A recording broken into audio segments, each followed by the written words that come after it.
ನನ್ನ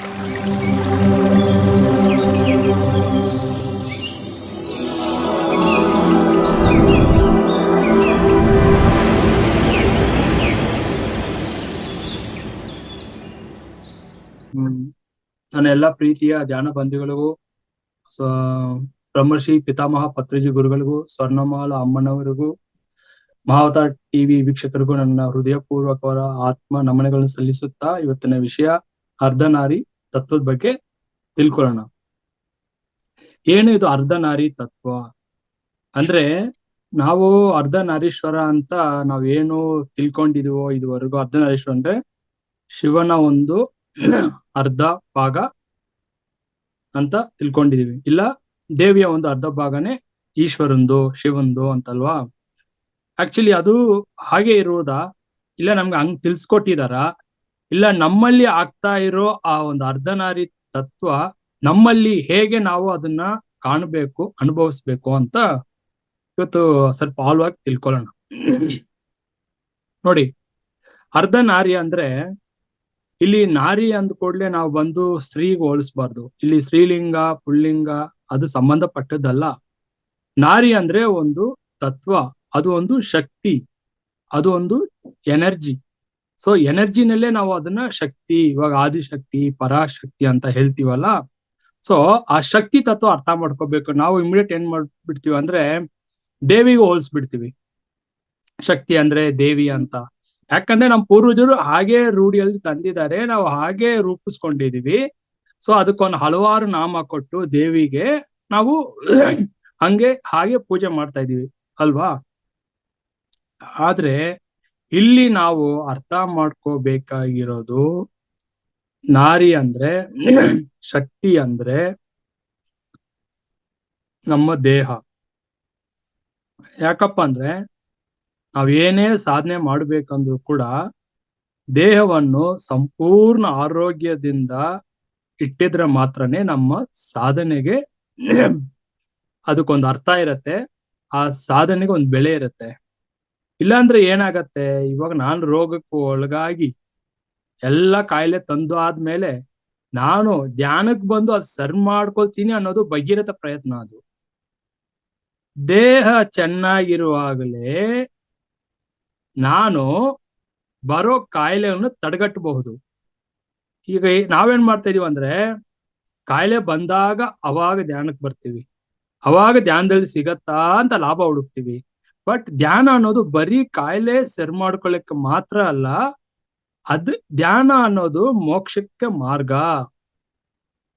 ಧ್ಯಾನ ಅನ್ನೋದು ತನ್ನನ್ನು ಕಳ್ಕೊಳ್ಳೋ ಸ್ಥಿತಿ. ಅದನ್ನ ಸತ್ಯವನ್ನು ತಿಳಿಸಿರೋರೆ ಮಹಾತ್ಮರು, ಜ್ಞಾನಿಗಳು, ಯೋಗಿಗಳು. ನಾವು ಇಲ್ಲಿ ಬಂದು ರೋಗ ಸರಿ ಮಾಡ್ಕೋಬೇಕಾದ್ರೆ ಅದು ವ್ಯಾಯಾಮ ಮಾಡಿ, ಯೋಗ ಮಾಡಿ, ಪ್ರಾಣಾಯಾಮ ಮಾಡಿ, ಹಲವಾರು ಇದೆಲ್ಲ ಪತಂಜಲಿ ಯೋಗ ಸೂತ್ರಗಳಿವೆ, ಇದು ಮಾಡ್ಕೊಂಡು ಹೋಗಿ.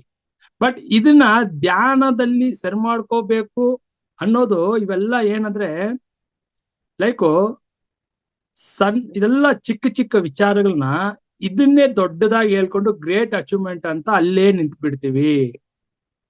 ಅಂದ್ರೆ ಮುಂದಿನ ಮೆಟ್ಟಲ್ಗೆ ನಾವು ಹೋಗೋದೇ ಇಲ್ಲ. ಇನ್ನ ಮೆಟ್ಟಲು ಹೋಗ್ಬೇಕು. ಈಗ ಒಂದು ಹೆಜ್ಜೆ ಇಟ್ಟಿದ್ದು ಧ್ಯಾನದಲ್ಲಿ, ಓಕೆ ಕಾಯಿಲೆ ಸರಿ ಆಯ್ತು, ಅದಕ್ ಮಾತ್ರನ ಧ್ಯಾನ? ಇನ್ನ ಮುಂದೇನಿದೆ, ಮೋಕ್ಷಕ್ಕೆ ದಾರಿ ಇದೆ, ತನ್ನನ್ನು ಅರಿಯಬೇಕು, ನಾನು ಯಾರು ಎಂಬುದು ತಿಳ್ಕೊಳ್ಳಕ್ಕೆ ಇಲ್ಲಿ ಬಂದಿದ್ದೀನಿ, ಮಾಯೆನಲ್ಲಿದ್ದೀನಿ, ಮಾಯಾ ಜಗತ್ತು. ಆ ಮಾಯೆ ಎಂಬ ಸತ್ಯವನ್ನು ಅರಿತು ಆ ಸತ್ಯ ದರ್ಶನ ಆಗಬೇಕು. ಅಂದ್ರೆ ಇಲ್ಲಿ ಮಾಯೆ ಅಂದ್ರೂ ಕೂಡ ಏನಂದ್ರೆ, ನಾವು ಸತ್ಯವನ್ನು ಮರ್ತಿದೀವಿ. ನಾನು ಯಾರು ಎಂಬ ಸತ್ಯವನ್ನು ಮರೆತಿರುವುದೇ ಮಾಯೆ. ಆ ಸತ್ಯವನ್ನು ತಿಳಿಯದ ಹಾಗೆ ಯಾವ್ದು ತಡೆ ಮಾಡ್ತಾ ಇದೆ ಅಲ್ಲ, ಅದನ್ನ ಕೂಡ ನಾವು ತಿಳ್ಕೊಳ್ತಾ ಇಲ್ಲ. ಅಂದ್ರೆ ಇಲ್ಲಿ ಮಾಯೆ ಅಂದ್ರೆ ಏನು ಅರ್ಥ ಮಾಡ್ಕೊಳ್ಳಿ. ನಮ್ಮ ಆಸೆ, ನಮ್ಮ ಕನಸೇ ಮಾಯೆ. ಈ ಸತ್ಯ ಅರ್ಥ ಮಾಡ್ಕೋಬೇಕು. ಮಾಯೆ ಅಂದ್ರೆ ಎಲ್ರು ಹೇಳೋ ತರ ಮಾಯೆ, ಮಾಯೆ ಪ್ರಭಾವ, ಮಾಯೆ ಅಂದ್ರೆ ಮಾಯೆ ಮಾಯೆ ಅಂತ ಮಾತಾಡ್ತಾ ಇದೀವಿ. ಹೇಳೋರು ಕೂಡ ಮಾಯೆನಲ್ಲೇ ಇದಾರೆ ಅನ್ನೋ ಅರಿವು ಅವ್ರಿಗೂ ಇರ್ಬೇಕಲ್ಲ. ಎಂತ ಒಂದು ಗುರುಗಳು ಕೂಡ ಮಾಯೆ ಬಗ್ಗೆ ಹೇಳ್ತಾರೆ ಅಂದ್ರೆ ಕೂಡ ಅವ್ರು ಕೂಡ ಮಾಯೆನಲ್ಲೇ ತಾನೇ ಇದ್ದಾರೆ. ವಿಷಯಗಳು ಹೇಳುವವರು ಕೂಡ ಯಾರು ಕೂಡ ಮಾಯನೆ ದಾಟಿಲ್ವಲ್ಲ. ಒಬ್ಬ ಗುರು ಮಾಯೆ ಬಗ್ಗೆ ಮಾತಾಡ್ತಾನಂದ್ರೆ ಅವನಿಗೆ ದಾರಿ ಗೊತ್ತಿರ್ಬೇಕು, ಮಾಯೆಯನ್ನು ದಾಟುವ ಉಪಾಯ, ಮಾರ್ಗ, ಆ ರಹಸ್ಯ ಗೊತ್ತಿದ್ರೆ ಅವಾಗ ಆ ಶಿಷ್ಯರಿಗೂ ಇಲ್ಲ ಅವ್ರ ಮಾರ್ಗದರ್ಶನದಲ್ಲಿ ಇರೋರಿಗೆ ಆ ಮಾರ್ಗದರ್ಶನ ನೀಡಬಲ್ಲ ಅವನು, ಮಾಯೆಯನ್ನು ಹೇಗೆ ದಾಟಬೇಕು ಅಂತ. ಸೊ ಅದಕ್ಕೆ ನಾವು ಎಲ್ಲಿ ಅಂದ್ರೆ ಈ ದೇಹವೇ ಸತ್ಯ ಅಂತ ಭ್ರಮೆನಲ್ಲಿ ಇದೀವಿ. ಈ ದೇಹ ಸತ್ಯನಾ? ನಾನು ದೇಹ ಎಂಬ ಒಂದು ಐಡೆಂಟಿಟಿ ಅಂದ್ರೆ ಒಂದು ಗುರುತು ಇಟ್ಕೊಂಡು, ಪ್ರತ್ಯೇಕತೆ ಇಟ್ಕೊಂಡು ತಿರ್ಗಾಡ್ತಾ ಇದೀವಿ. ಇದೇ ಮಾಯೆ ಆಕ್ಚುಲಿ ದೇಹ. ಅದೇ ಸತ್ಯ ಏನು ಅದು ಹುಡ್ಕಕ್ಕೆ ಯಾರಿಗೂ ಸಮಯ ಇಲ್ಲ. ಆ ತುಡಿತ, ತವಕ, ತಪನ ಯಾರಲ್ಲಿ ಇಲ್ದೇ ಇರೋದ್ರಿಂದಾನೇ ಹುಟ್ಟು, ಸಾವು, ಜನನ, ಮರಣ ಇದೇ ಆಗ್ತಾ ಇರೋದು. ಯಾಕಂದ್ರೆ ಕರ್ಮ ನಿಲ್ಸೋ ಉಪಾಯ ಗೊತ್ತಿಲ್ಲ, ದೇಹ ಹೇಗೆ ಪೋಷಣೆ ಮಾಡ್ಬೇಕು ಅಂತ ಗೊತ್ತಿಲ್ಲ, ಭಗವಂತ ಪರಮಾತ್ಮ ಎಲ್ಲಿ ಇದ್ದಾನೆ ಅನ್ನೋ ಆ ಸತ್ಯ ಗೊತ್ತಿಲ್ಲ. ಆ ಸೂಕ್ಷ್ಮತೆ ಗೊತ್ತಾದ್ರೆ ಆವಾಗ ದೇಹ ಅಭಿಮಾನ ಬಿಟ್ಟು ದೇಹವನ್ನು ಕಾಪಾಡ್ಕೊಂಡು ಆ ದೇಹವನ್ನು ಚೆನ್ನಾಗಿ ಪೋಷಣೆಯಲ್ಲಿ ಇಟ್ಟಿರ್ತೀವಿ. ಏನಂದ್ರೆ ಪರಮಾತ್ಮನ ಬಂದು ನಮ್ಮಲ್ಲೇ ಇಟ್ಕೊಂಡು ನಮ್ಮ ಒಳಗಡೆ ಹೋಗಿ ಹುಡುಕ್ದೆ ಬಾಹ್ಯವಾಗಿ ಹುಡುಕ್ತಾ ಇದೀವಿ ಆಚೆ. ಈ ತೀರ್ಥಯಾತ್ರೆ, ಈ ಕ್ಷೇತ್ರದಲ್ಲಿ, ಈ ದೇವಸ್ಥಾನಗಳಲ್ಲಿ ಕುಂಭಮೇಳ ನಡೀತಾ ಇದೆ. ಕುಂಭಮೇಳಕ್ಕೆ ಹೋಗ್ಬಿಟ್ರೆ ಅಲ್ಲಿ ಏನೋ ಎಲ್ಲ ಯೋಗಿಗಳು, ಅಘೋರಿಗಳು, ಇವರು ನಾಗಾ ಸಾಧುಗಳು ಬಂದ್ಬಿಡ್ತಾರೆ, ಬಂದು ನಮ್ಗೇನೋ ಮುಕ್ತಿ ಮೋಕ್ಷ ಕೊಟ್ಬಿಡ್ತಾರಂತ. ಅವ್ರು ಸೇರ್ತಾ ಇರೋದು ಒಂದು ಸಂಭ್ರಮ, ಸಡಗರ, ಒಂದು ಸೆಲೆಬ್ರೇಷನ್ಗೆ. ಅವ್ರೇನು ಕಾಯ್ತಿರ್ತಾರ, ಬೆಂಗಳೂರಿಂದ ವಿಜಯಕಾಂತ್ ಬರ್ತಾನೆ, ಅವ್ನು ಮುಕ್ತಿ ಕೊಡ್ಬೇಕಂತ ಅವ್ರು ಕಾಯ್ತಿರ್ತಾರ ಏನು? ಅವ್ರವ್ರ ಒಂದು ಎಂಜಾಯ್ಮೆಂಟ್, ಅವ್ರವ್ರು ಇದ್ರಲ್ಲಿ ಇರ್ತಾರೆ. ಬಟ್ ನಮಗೂ ಅಲ್ಲಿ ಹೋದಾಗ ಮುಕ್ತಿ, ಮೋಕ್ಷ, ಜ್ಞಾನ ಏನಾರು ಸಿಗೋಗಿದ್ರೆ ಓಕೆ, ಸಿಗತ್ತ ಅಲ್ಲಿ? ಇಲ್ಲ. ಏನ್ ಹೋದ್ವಿ, ನೋಡಿದ್ವಿ, ಎಂಜಾಯ್ ಮಾಡಿದ್ವಿ, ಅಷ್ಟೇ ಬಂದ್ವಾ, ಒಂದು ಟೂರಿಸ್ಟ್ ಪ್ಲೇಸ್ ಹೋದಂಗ ಅಷ್ಟೇನೆ ಅದು. ಅಲ್ಲಿ ಹೋಗಿ ಜ್ಞಾನ ಮುಕ್ತಿ ಸಿಗೋಗಿಂದ್ರೆ ಮತ್ತೆ ದಿನೇ ದಿನೇ ಕುಂಭಮೇಳ ಆಗ್ತಾ ಇತ್ತು.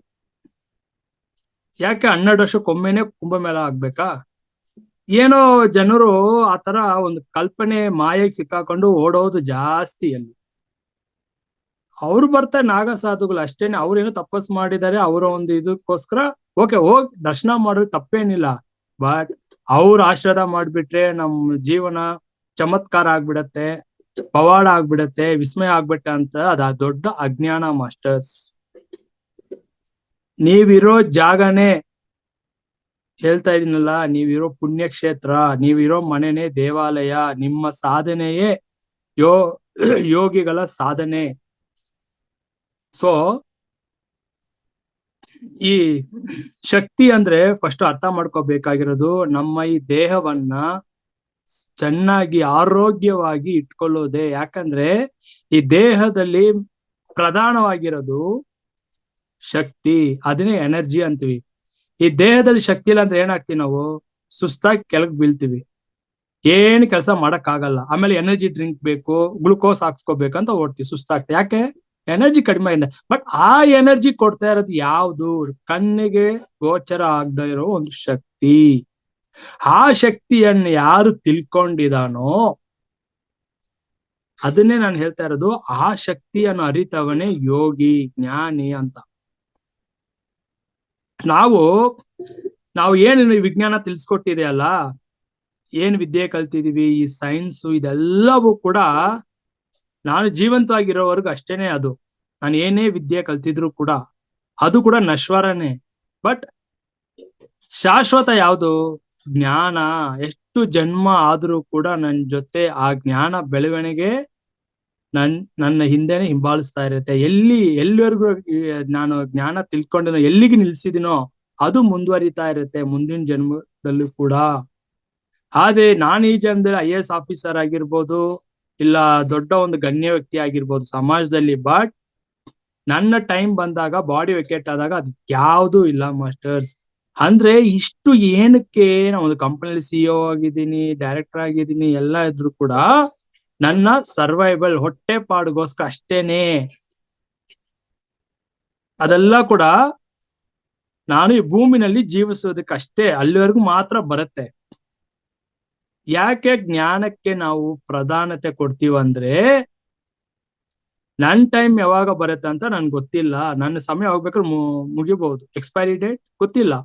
ಇವಾಗ ನನ್ ಟೈಮ್ ಬಂತು ಅಂದ್ರೆ ನಾನು ಸಮಯವನ್ನು ವ್ಯರ್ಥ ಮಾಡದೆ ಸಾಧನೆ ಮಾಡ್ಕೊಂಡು, ಸಾಧನೆ ಜೊತೆ ಜ್ಞಾನವನ್ನು ತಿಳ್ಕೊಂಡು ಆ ನನ್ನ ಜ್ಞಾನನೇ ಮುಕ್ತಿ ಕರ್ಕೊಂಡು ಹೋಗುತ್ತೆ. ನಾನು ಮುಕ್ತಿಗೆ, ಮೋಕ್ಷಕ್ಕೆ ಮಾರ್ಗ ಜ್ಞಾನ ಒಂದೇ. ಯಾವ ಗುರುಗಳಿಂದನೂ ಮೋಕ್ಷಕ್ಕೆ ದಾರಿ ಮಾಡಲ್ಲ ಮಾಸ್ಟರ್ಸ್, ಯಾರ ಗುರುಗಳಿಂದನೂ ಮುಕ್ತಿ ಕಲ್ಸಕ್ಕಾಗಲ್ಲ. ಏನ್ ಮಾಡ್ತಾರೆ ಗುರುಗಳಂದ್ರೆ, ನಾವು ಮೋಕ್ಷಕ್ಕೆ ಹೋಗೋಕೆ ಎಲ್ಲಿ ಸ್ಟಕ್ ಆಗಿದೀವೋ ಅಡೆತಡೆಗಳನ್ನ ನೀಗಿಸ್ತಾರೆ, ಇನ್ನ ಸ್ವಲ್ಪ ಅಲ್ಲಿಂದ ಮುಂದೆ ಹೋಗಕ್ಕೆ ಸಹಾಯ ಮಾಡ್ತಾರೆ. ಸೊ ಅದಕ್ಕೆ ಈ ಶಕ್ತಿ ಅಂದ್ರೆ, ಈ ದೇಹದಲ್ಲೇ ಪರಮಾತ್ಮ ಇದ್ದಾನೆ, ಇದನ್ನ ನಾವು ತಿಳ್ಕೋಬೇಕು, ಕಂಡ್ಕೋಬೇಕು, ದರ್ಶನ ಮಾಡ್ಕೋಬೇಕು.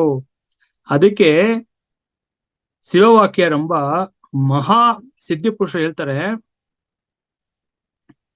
உருத்தரித்த நாடியில் ஒடுகுகின்ற ವಾಯುವೈ ಕಪಾಲத்தில் ಏற்ற ವಲ್ಲಿರೇಲ್ ಅಂತ ಹೇಳ್ತಾರೆ. ಅಂದ್ರೆ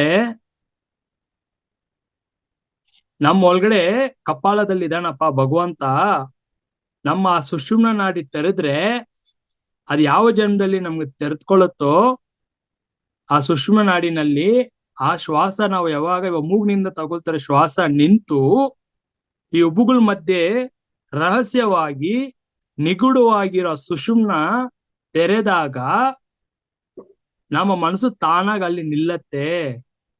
ಅಲ್ಲಿ ಮನಸ್ಸು ನೆಲೆಯಾದಾಗ ನಮ್ಗೆ ಸತ್ಯ ದರ್ಶನ ಆಗತ್ತಪ್ಪ. ಅಂದ್ರೆ ಭಗವಂತ ಅಷ್ಟು ಸೂಕ್ಷ್ಮವಾಗಿ ನಮ್ಮಲ್ಲಿ ಇದ್ದಾನೆ. ಅದನ್ನ ತಡೆ ಮಾಡ್ತಾ ಇರೋದು ಯಾವುದು? ಮನಸ್ಸು. ಯಾಕಂದ್ರೆ ಮನಸ್ಸಿಗೆ ಆ ಸತ್ಯವನ್ನು ನೋಡೋ ಶಕ್ತಿ ಆಗ್ಲಿ, ಅದನ್ನ ನಿಭಾಯಿಸೋ ಶಕ್ತಿ ಮನಸ್ಸಿಗಿಲ್ಲ. ಅದು ನಮ್ಮನ್ನ ಯಾಮಾರಿಸ್ತಾ ಇದೆ. ಅಂದ್ರೆ ಈ ಮನಸ್ಸೇ ನಮ್ಗೆ ಆ ಭಗವಂತನ ಕಡೆ ಹೋಗದ ಹಾಗೆ, ನನ್ನ ಆತ್ಮನ ಪರಿಚಯ ತಿಳ್ಕೊಳ್ದ ಹಾಗೆ ಅದರ ಒಂದು ಬಳೆಯಲ್ಲಿ ನಾವು ಸಿಕ್ಕಾಕೊಂಡಿದೀವಿ. ನಾವು ಏನಾದ್ರೂ ಸ್ವಲ್ಪ ನೋಡಿ, ನಾವೇನೋ ಸಾಧನೆ ಮಾಡ್ಕೊಂಡು ಸ್ವಲ್ಪ ಮುಂದಕ್ಕೆ ಹೋಗೋಣ ಅಂದಾಗ ಮನಸ್ಸು ಏನ್ ಮಾಡುತ್ತೆ, ಅದಕ್ ಭಯ. ಇವನ್ ಸಾಧನೆ ಮಾಡ್ಕೊಂಡು ಸತ್ಯ ದರ್ಶನ ಮಾಡ್ಕೊಂಡ್ ಬಿಟ್ರೆ ನಾನು ಕಾಣೆ ಆಗ್ಬಿಡ್ತೀನಿ, ಮಾಯ ಆಗ್ಬಿಡ್ತೀನಿ, ನನ್ನ ಶಕ್ತಿ ಕುಂದೋಗತ್ತಂತ ಹೇಳಿ ನಮ್ಮನ್ನ ಏನ್ ಮಾಡ್ತಾನೆ, ಡೈವರ್ಟ್ ಮಾಡ್ತಾ ಇರ್ತಾನೆ, ಅಲ್ಲಿ ಮಾಯಾಟ ತೋರಿಸ್ತಾ ಇರ್ತಾನೆ. ಯಾಕಂದ್ರೆ ನೀನ್ ನನ್ ಬಳೆನಲ್ಲಿ ಇದ್ಯಾ, ನನ್ ಬಳೆಯಿಂದ ನೀನ್ ಹೇಗೆ ತಪ್ಪಿಸ್ಕೊಂಡು ಹೋಗ್ತೀಯಾ ಅಂತ ತುಂಬಾ ಗಮನವಾಗಿರ್ತಾನೆ. ನಮ್ಮ ಅಷ್ಟು ಸೂಕ್ಷ್ಮವಾಗಿ ನಮ್ಮನ್ನ ಗಮನಿಸ್ತಾ ಇರ್ತಾನೆ, ವಾಚ್ ಮಾಡ್ತಾ ಇರ್ತಾನೆ. ಯಾಕಂದ್ರೆ ಅವನು ಅಷ್ಟು ಬಲಿಷ್ಠವಾದದ್ದು. ಅವನಿಂದ ತಪ್ಸ್ಕೊಳಕ್ ಆಗತ್ತಾ ಅಂದ್ರೆ, ನಾವು ಈ ಸೆಂಟ್ರಲ್ ಜೈಲಿಂದ ತಪ್ಸ್ಕೊಂಡು ಹೋಗಕ್ಕೆ ಸಾಧ್ಯನಾ? ಹೇಗೆ ಕಷ್ಟವೋ ಸೆಂಟ್ರಲ್ ಜೈಲಿಂದ ತಪ್ಸ್ಕೊಂಡು ಹೋಗ್ಬೇಕಂದ್ರೆ ಒಬ್ಬ ಕೈದಿ, ಅದೇ ತರ ಕೈದಿ ಆಗ್ಬಿಟ್ಟಿದ್ವಿ ಮನಸ್ಸಿಗೆ. ಅದು ಸೆಂಟ್ರಲ್ ಜೈಲಲ್ಲಿ ನಮ್ಮನ್ನ ಇಟ್ಟಿದೆ ಮನಸ್ಸು. ಇಲ್ಲಿಂದ ನೀ ತಪ್ಸ್ಕೊಂಡು ಹೋಗಿ ಸತ್ಯವನ್ನು ತಿಳ್ಕೋ ಅಂತ. ಸೊ ಹಾಗೆ ಮನಸ್ಸು ನಮ್ಮನ್ನ ಯಾಮಾರಿಸ್ತಿದೆ ಮಾಸ್ಟರ್ಸ್. ಸೊ ಅದಕ್ಕೆ ಈ ದೇಹ ಅಂದ್ರೆ ಶಕ್ತಿ. ಇದನ್ನೇ ನಾವೇನ್ ಹೇಳ್ತೀವಿ, ಈ ದೇಹಕ್ಕೆ ಬೇಕಾಗಿರೋದು ಎನರ್ಜಿ, ಶಕ್ತಿ. ಈ body is the life force ಅಂತ ಹೇಳ್ತೀವಿ. ಬಯೋಮ್ಯಾಗ್ನೆಟಿಕ್ ಫೀಲ್ಡ್, ಈ ದೇಹ ಅಂದ್ರೆ ಬಯೋಮ್ಯಾಗ್ನೆಟಿಕ್ ಫೀಲ್ಡ್. ಈ ಸತ್ಯ ನಾವು ಅರ್ಥ ಮಾಡ್ಕೋ, ಈ ವಿಜ್ಞಾನ ನಾವು ಅರ್ಥ ಮಾಡ್ಕೋಬೇಕು. ಅಂದ್ರೆ ಎಲ್ಲವೂ ಕೂಡ ನಮ್ಮ ದೇಹದಲ್ಲಿ ಪ್ರತಿಯೊಂದು ಕಣಗಳಾಗಿರ್ಬಹುದು, ಅವಯವಗಳಾಗಿರ್ಬಹುದು, ನಾವೇನ್ ಮಾಡ್ಕೊಂಡಿದ್ವಿ ಅಂದ್ರೆ, ದೇಹ ಚಲನೆ ಬರೀ ಪಂಚಭೂತಗಳಿಂದ. ಪಂಚಭೂತ ತತ್ವ ಹೌದು, ಬಟ್ ಆ ಪಂಚಭೂತ ತತ್ವ ಕೂಡ ಚಲನೆಯಲ್ಲಿ ಇರ್ಬೇಕಂದ್ರೆ ಒಂದು ಶಕ್ತಿ ಬೇಕು ಅಲ್ವಾ? ಆ ಶಕ್ತಿಯಿಂದಲೇ ಈ ದೇಹ ಚಲನೆ ಆಗ್ತಾ ಇರೋ ಎಂಬ ಅರಿವು ನಮ್ಮಲ್ಲಿ ಇಲ್ಲ. ಸೊ ಆ ಶಕ್ತಿಯೇ ಯಾವ್ದು ಹೋಲಿಸ್ತೀವಿ ಅಂದ್ರೆ ಆದಿಶಕ್ತಿ, ಪರಾಶಕ್ತಿ ಅಂತ ಹೇಳ್ತೀವಿ. ಅವಳು ಹೇಗಿದಳಪ್ಪ ಅಂದ್ರೆ ನಮ್ಮಲ್ಲಿ ಪ್ರಾಣವಾಯುವಾಗಿ, ಆ ಪ್ರಾಣವಾಯುವೆ ಜೀವಶಕ್ತಿಯಾಗಿ, ಆ ಜೀವಶಕ್ತಿಯೇ ಪ್ರಾಣಶಕ್ತಿಯಾಗಿ ನೆಲೆಯಾಗಿದ್ದಾಳೆ.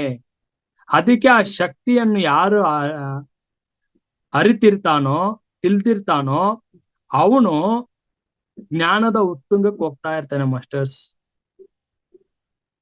ನಾವು ಆ ದೇವಿಯನ್ನು, ಆ ಶಕ್ತಿಯನ್ನು ನಿರ್ಲಕ್ಷ್ಯ ಮಾಡಿ ನಾನು ಬರೀ ಶಿವನನ್ನ ಮಾತ್ರ ಆರಾಧನೆ ಮಾಡ್ತೀನಿ, ನಾನು ಶಿವಭಕ್ತ ಅಂತ ಹೋಗ್ತಿದ್ರೆ ಏನಾಗತ್ತಂದ್ರೆ, ನಮ್ ದೇಹಕ್ಕೆ ಶಕ್ತಿ ಕೊಡ್ತಾ ಇರೋದು ಆ ದೇವಿ ಅಲ್ವಾ. ಆ ದೇವಿಯನ್ನು ನಾವು ನಿರ್ಲಕ್ಷ್ಯ ಮಾಡಿ, ನಿರಾಕರಿಸಿ ಶಿವನನ್ನು ಯಾವ ಕಾಲದಲ್ಲೂ ಅರಿಯುವುದಕ್ಕೆ ಸಾಧ್ಯ ಇಲ್ಲ. ಈ ಸತ್ಯ ನಮ್ಗೆ ಅರ್ಥ ಆಗ್ಬೇಕು. ಯಾವಾಗ ಆ ಸತ್ಯ, ನಾನು ಈ ದೇಹದಲ್ಲಿರೋ ಶಕ್ತಿ ಅವಳಿಂದಲೇ, ಅವಳೇ ಕುಂಡಲಿನಿ ಶಕ್ತಿಯಾಗಿ ನನ್ನ ಮೂಲಾಧಾರದಲ್ಲಿ ನೆಲೆಯಾಗಿದ್ದಾಳೆ, ಆ ಶಕ್ತಿಯನ್ನು ಜಾಗೃತಿ ಮಾಡಿ ಶಿವನು ಇರುವ ಬ್ರಹ್ಮಸ್ಥಾನದಲ್ಲಿ ಆ ಶಕ್ತಿಯನ್ನು ಜಾಗೃತಿ ಮಾಡಿ ಶಿವನ ಜೊತೆ ಸೇರಿಸುವುದೇ ನಮ್ಮ ಸಾಧನೆ, ಈ ಜನ್ಮದ ಉದ್ದೇಶ, ಸಾಧನೆಯ ಉದ್ದೇಶ. ನಾವು ಅದು ಮರೆತು ನಾವು ಈ ಪ್ರಾಪಂಚಿಕ ಮಾಯಲ್ಲಿ ಸಿಕ್ಕಾಕೊಂಡು ದುಡ್ಡು ಮಾಡೋದ್ರಲ್ಲಿ, ಹೆಸರು ಮಾಡೋದ್ರಲ್ಲಿ, ಕೀರ್ತಿ ಮಾಡೋದ್ರಲ್ಲಿ, ಸನ್ಮಾನ ಮಾಡಿಸ್ಕೊಳ್ಳೋದ್ರಲ್ಲಿ, ಇದ್ರಲ್ಲೇ ತೊಡಸ್ಕೊಂಡಿದ್ರೆ ಮನಸ್ಸು ಯಾವ ಕಾಲದಲ್ಲಿ ಆ ದೇವಿಯನ್ನು ಶಿವನ ಜೊತೆ ಮಿಲನ ಮಾಡಕ್ಕಾಗತ್ತೆ? ಇವರಿಬ್ಬರ ಸಮ್ಮಿಲನವೇ ನಮ್ಮ ಯೋಗ ಸಾಧನೆ. ಅದನ್ನೇ ಯೋಗಿಗಳು, ಸಿದ್ಧಿ ಪುರುಷರು ಮಾಡ್ತಾ ಇದ್ರು.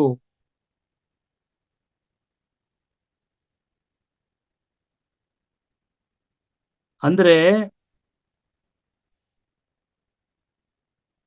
ನಮ್ಮಲ್ಲಿರುವ ದೈವಿಕ ಶಕ್ತಿಯನ್ನು ಅರಿಯುವುದಕ್ಕೆ ಹಲವಾರು ಜನ್ಮಗಳು ಬೇಕು ಮಾಸ್ಟರ್ಸ್. ಅದಕ್ಕೆ ಸಮಯ ಸಿಕ್ಕಿದಾಗೆಲ್ಲ ಸಾಧನೆ ಮಾಡ್ತಾ ಇರ್ಬೇಕು. ಯಾರಿಗೆ ಈ ಸತ್ಯ ಎಲ್ಲ ಅರ್ಥ ಆಗತ್ತೆ, ಈ ನಮ್ಮಲ್ಲಿರೋ ಆ ಬಾಲ ತ್ರಿಪುರ ಸುಂದರಿ, ಆ ಕುಂಡಲಿನಿ ದೇವಿ, ಕುಂಡಲಿನಿ ಶಕ್ತಿ ಜಾಗೃತಿ ಆಗ್ಬೇಕಂದ್ರೆ ಹಲವಾರು ಜನ್ಮಗಳು ಕೂಡ ಬೇಕು, ಅನುಭವಕ್ಕೆ ಬರ್ಬೇಕು. ಯಾಕಪ್ಪ ಅಂದ್ರೆ ಅದು ಕೋಟಿಗೊಬ್ರಿಗೆ ಮಾತ್ರ ಲಭಿಸತ್ತೆ. ಅಂದ್ರೆ ಕೋಟಿಗೊಬ್ರು ಮಾತ್ರ ಯಾಕಪ್ಪ ಅಂದ್ರೆ ಸಂಸಾರದಲ್ಲಿ ಇರೋರ್ಗೆ ಆಗಲ್ವಾ ಅಂತ ಪ್ರಶ್ನೆ ಬರ್ಬೋದು.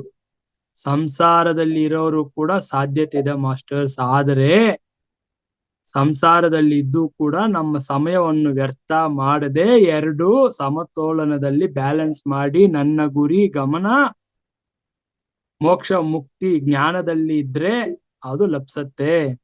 ನಾವು ಸಂಸಾರ ಜಂಜಾಟದಲ್ಲೇ ಸಿಕ್ಕಾಕೊಂಡು ಸಂಸಾರದಲ್ಲೇ ಪ್ರಾಮುಖ್ಯತೆ ಪ್ರಧಾನವಾಗಿ ನಮ್ಮ ಗಮನವನ್ನು, ನಮ್ಮ ಚಟುವಟಿಕೆಗಳನ್ನು ಪ್ರಾಪಂಚಿಕ ವಿಷಯದಲ್ಲೇ, ಲೌಕಿಕ ವಿಷಯದಲ್ಲೇ ಬಹಳಷ್ಟು ಸಮಯ ನಾವು ಕಳೀತಾ ಇದ್ರೆ ಏನಾಗತ್ತೆ, ಇಲ್ಲಿ ಜ್ಞಾನನೂ ಬೆಳೆಯಲ್ಲ, ಸಾಧನೆನೂ ಆಗಲ್ಲ. ಸುಮ್ನೆ ಬೆಳಿಗ್ಗೆ 1 ತಾಸು ಏನೋ ಒಂದು ಪ್ರಾಣಾಯಾಮ, ಒಂದು ಯೋಗ, ಒಂದು ವ್ಯಾಯಾಮ, ಒಂದು ವಾಕಿಂಗ್ ಹೋದಂಗೆ ಏನೋ ಧ್ಯಾನ ಮಾಡ್ಬಿಟ್ಟಿದ್ ಅಷ್ಟೇ. ಹಾಗೇ ಆಗ್ತಾ ಇರುತ್ತೆ. ಅದಕ್ಕೆ ನೋಡಿ ಯೋಗಿಗಳೆಲ್ಲ ಬಂದು ಲೌಕಿಕದಲ್ಲಿ ಯಾರ ಜೊತೆ ತುಂಬಾ ಬೆರೆಯಲ್ಲ, ಹರಟೆ ಮಾತುಗಳು ಮಾತಾಡಲ್ಲ. ಎಷ್ಟು ಅವಶ್ಯಕತೆ ಇದ್ದ ಮಾತ್ರ ಎಷ್ಟು ಬೇಕು ಅಷ್ಟೇ ಮಾತಾಡ್ತಾರೆ. ಯಾಕಂದ್ರೆ ಆದಷ್ಟು ಅವ್ರ ಮೌನದಲ್ಲಿ ಇರ್ತಾರೆ.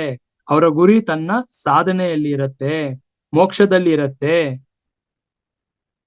ಆ ಯೋಗ ಸಿದ್ಧಿ ಆಗಬೇಕು ಅನ್ನೋದ್ರಲ್ಲಿ ಮಾತ್ರ ಗಮನ ಇರುತ್ತೆ. ಯೋಗ ಕೂಡ ಎಲ್ರಿಂದನೂ ಸಿದ್ಧಿ ಅಷ್ಟು ಬೇಗ ಆಗಲ್ಲ ಮಾಸ್ಟರ್ಸ್.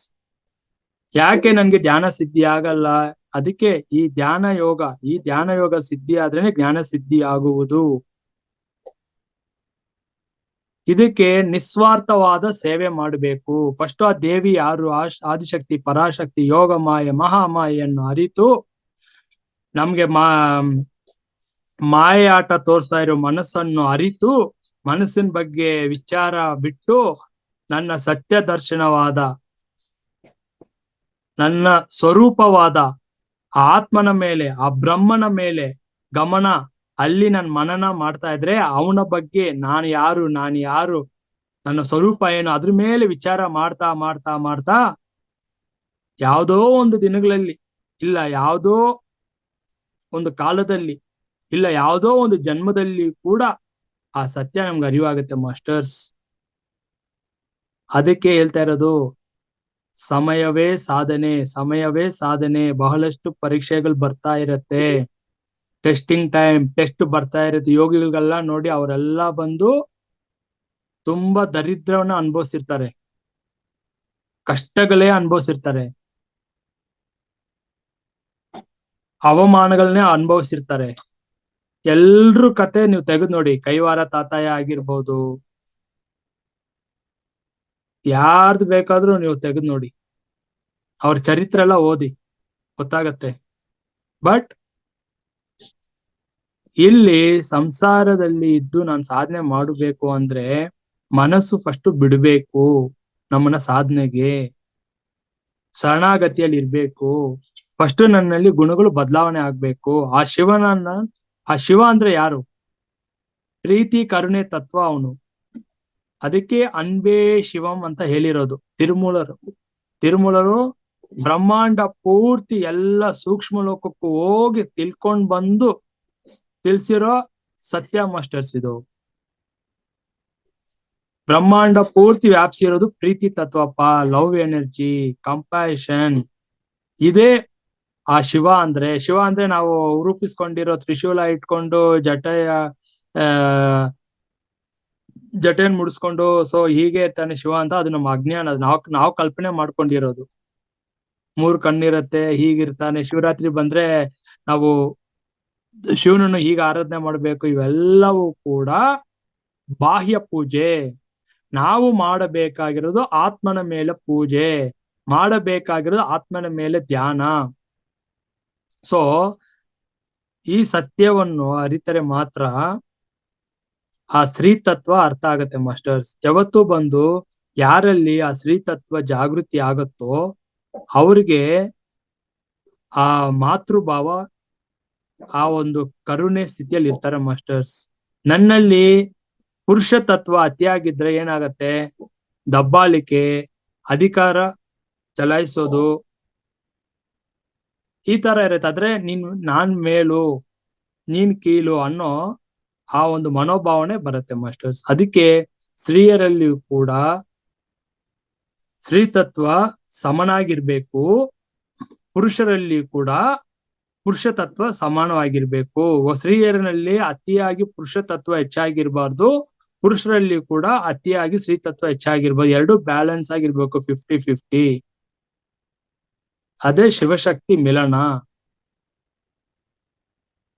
ನೋಡಿ, ಯಾವಾಗ ಈ ಶಿವಶಕ್ತಿ ನಮ್ಗೆ ಅನುಭವ ಆಗತ್ತಂದ್ರೆ ಮಾಸ್ಟರ್ಸ್, ನಮ್ಮಲ್ಲಿರೋ ಪ್ರಾಣವಾಯು ಇದೆ ಅಲ್ಲ,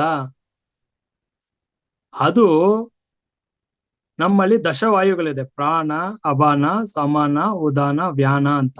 ಸೊ ಉಪವಾಯುಗಳು ಇದೆ. ಯಾವ್ದ್ಯಾವ್ದು? ನಾಗ, ಕೂರ್ಮ, ದೇವದತ್ತ, ಧನಂಜಯ, ಕ್ರಿಕುಲ ಅಂತ. ಈ ದಶವಾಯುನಲ್ಲಿ ಉಪ ಪ್ರಾಣವಾಯುನಲ್ಲಿ ಪ್ರಧಾನವಾದ ವಾಯು ಧನಂಜಯ ವಾಯು. ಆ ಧನಂಜಯ ವಾಯುವನ್ನೇ ನಾವು ಕುಂಡಲಿನಿ ಶಕ್ತಿಗೆ ಹೋಲಿಸ್ತೀವಿ.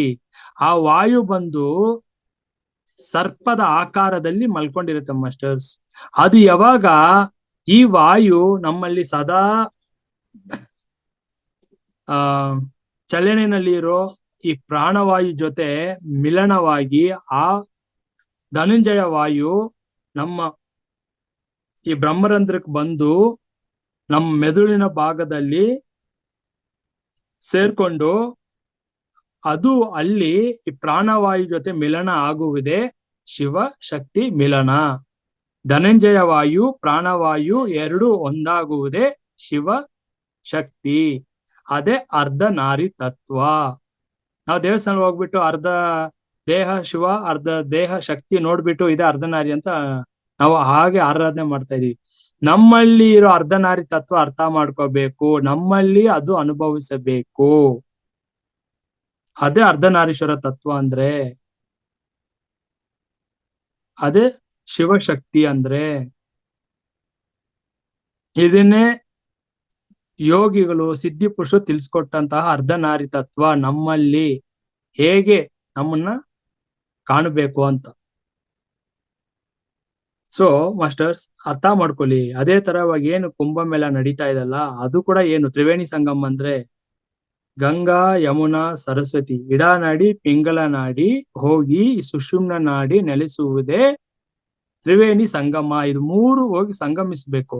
ಇಡಾನಾಡಿ ಅಂದ್ರೆ ಗಂಗಾ, ಪಿಂಗ್ಲ ನಾಡಿ ಅಂದ್ರೆ ಯಮುನಾ, ಸುಷುಮ್ನ ನಾಡಿ ಅಂದ್ರೆ ಸರಸ್ವತಿ. ನಮ್ಮಲ್ಲೇ ತ್ರಿವೇಣಿ ಸಂಗಮವನ್ನು ಅನುಭವಿಸ್ಬೇಕು. ನಾವು ಕುಂಭಮೇಳಕ್ಕೆ ಹೋಗ್ಬಿಟ್ಟು ಆ ತ್ರಿವೇಣಿ ಸಂಗಮ ನೀರು ಸ್ನಾನ ಮಾಡ್ಬಿಟ್ರೆ ಏನಾಗ್ಬಿಡತ್ತೆ? ಕರ್ಮಗಳು ಹೋಗ್ಬಿಡತ್ತಾ? ಇಲ್ಲ ಮೋಕ್ಷ ಸಿಕ್ಬಿಡತ್ತಾ? ಇಲ್ಲ ನಮ್ಗಿರೋ ಕಾಯಿಲೆ ಎಲ್ಲ ವಾಸಿ ಆಗ್ಬಿಡತ್ತಾ? ಅಜ್ಞಾನ ಅದು. ಸೊ ಈ ಸೂಕ್ಷ್ಮತೆ, ಅದನ್ನೇನು ಸೂಕ್ಷ್ಮದಲ್ಲಿದೆ ಮೋಕ್ಷ. ಈ ಸೂಕ್ಷ್ಮತೆ ಅರ್ಥ ಮಾಡ್ಕೊಂಡವನ ಮಾತ್ರನೇ ಯೋಗಿ.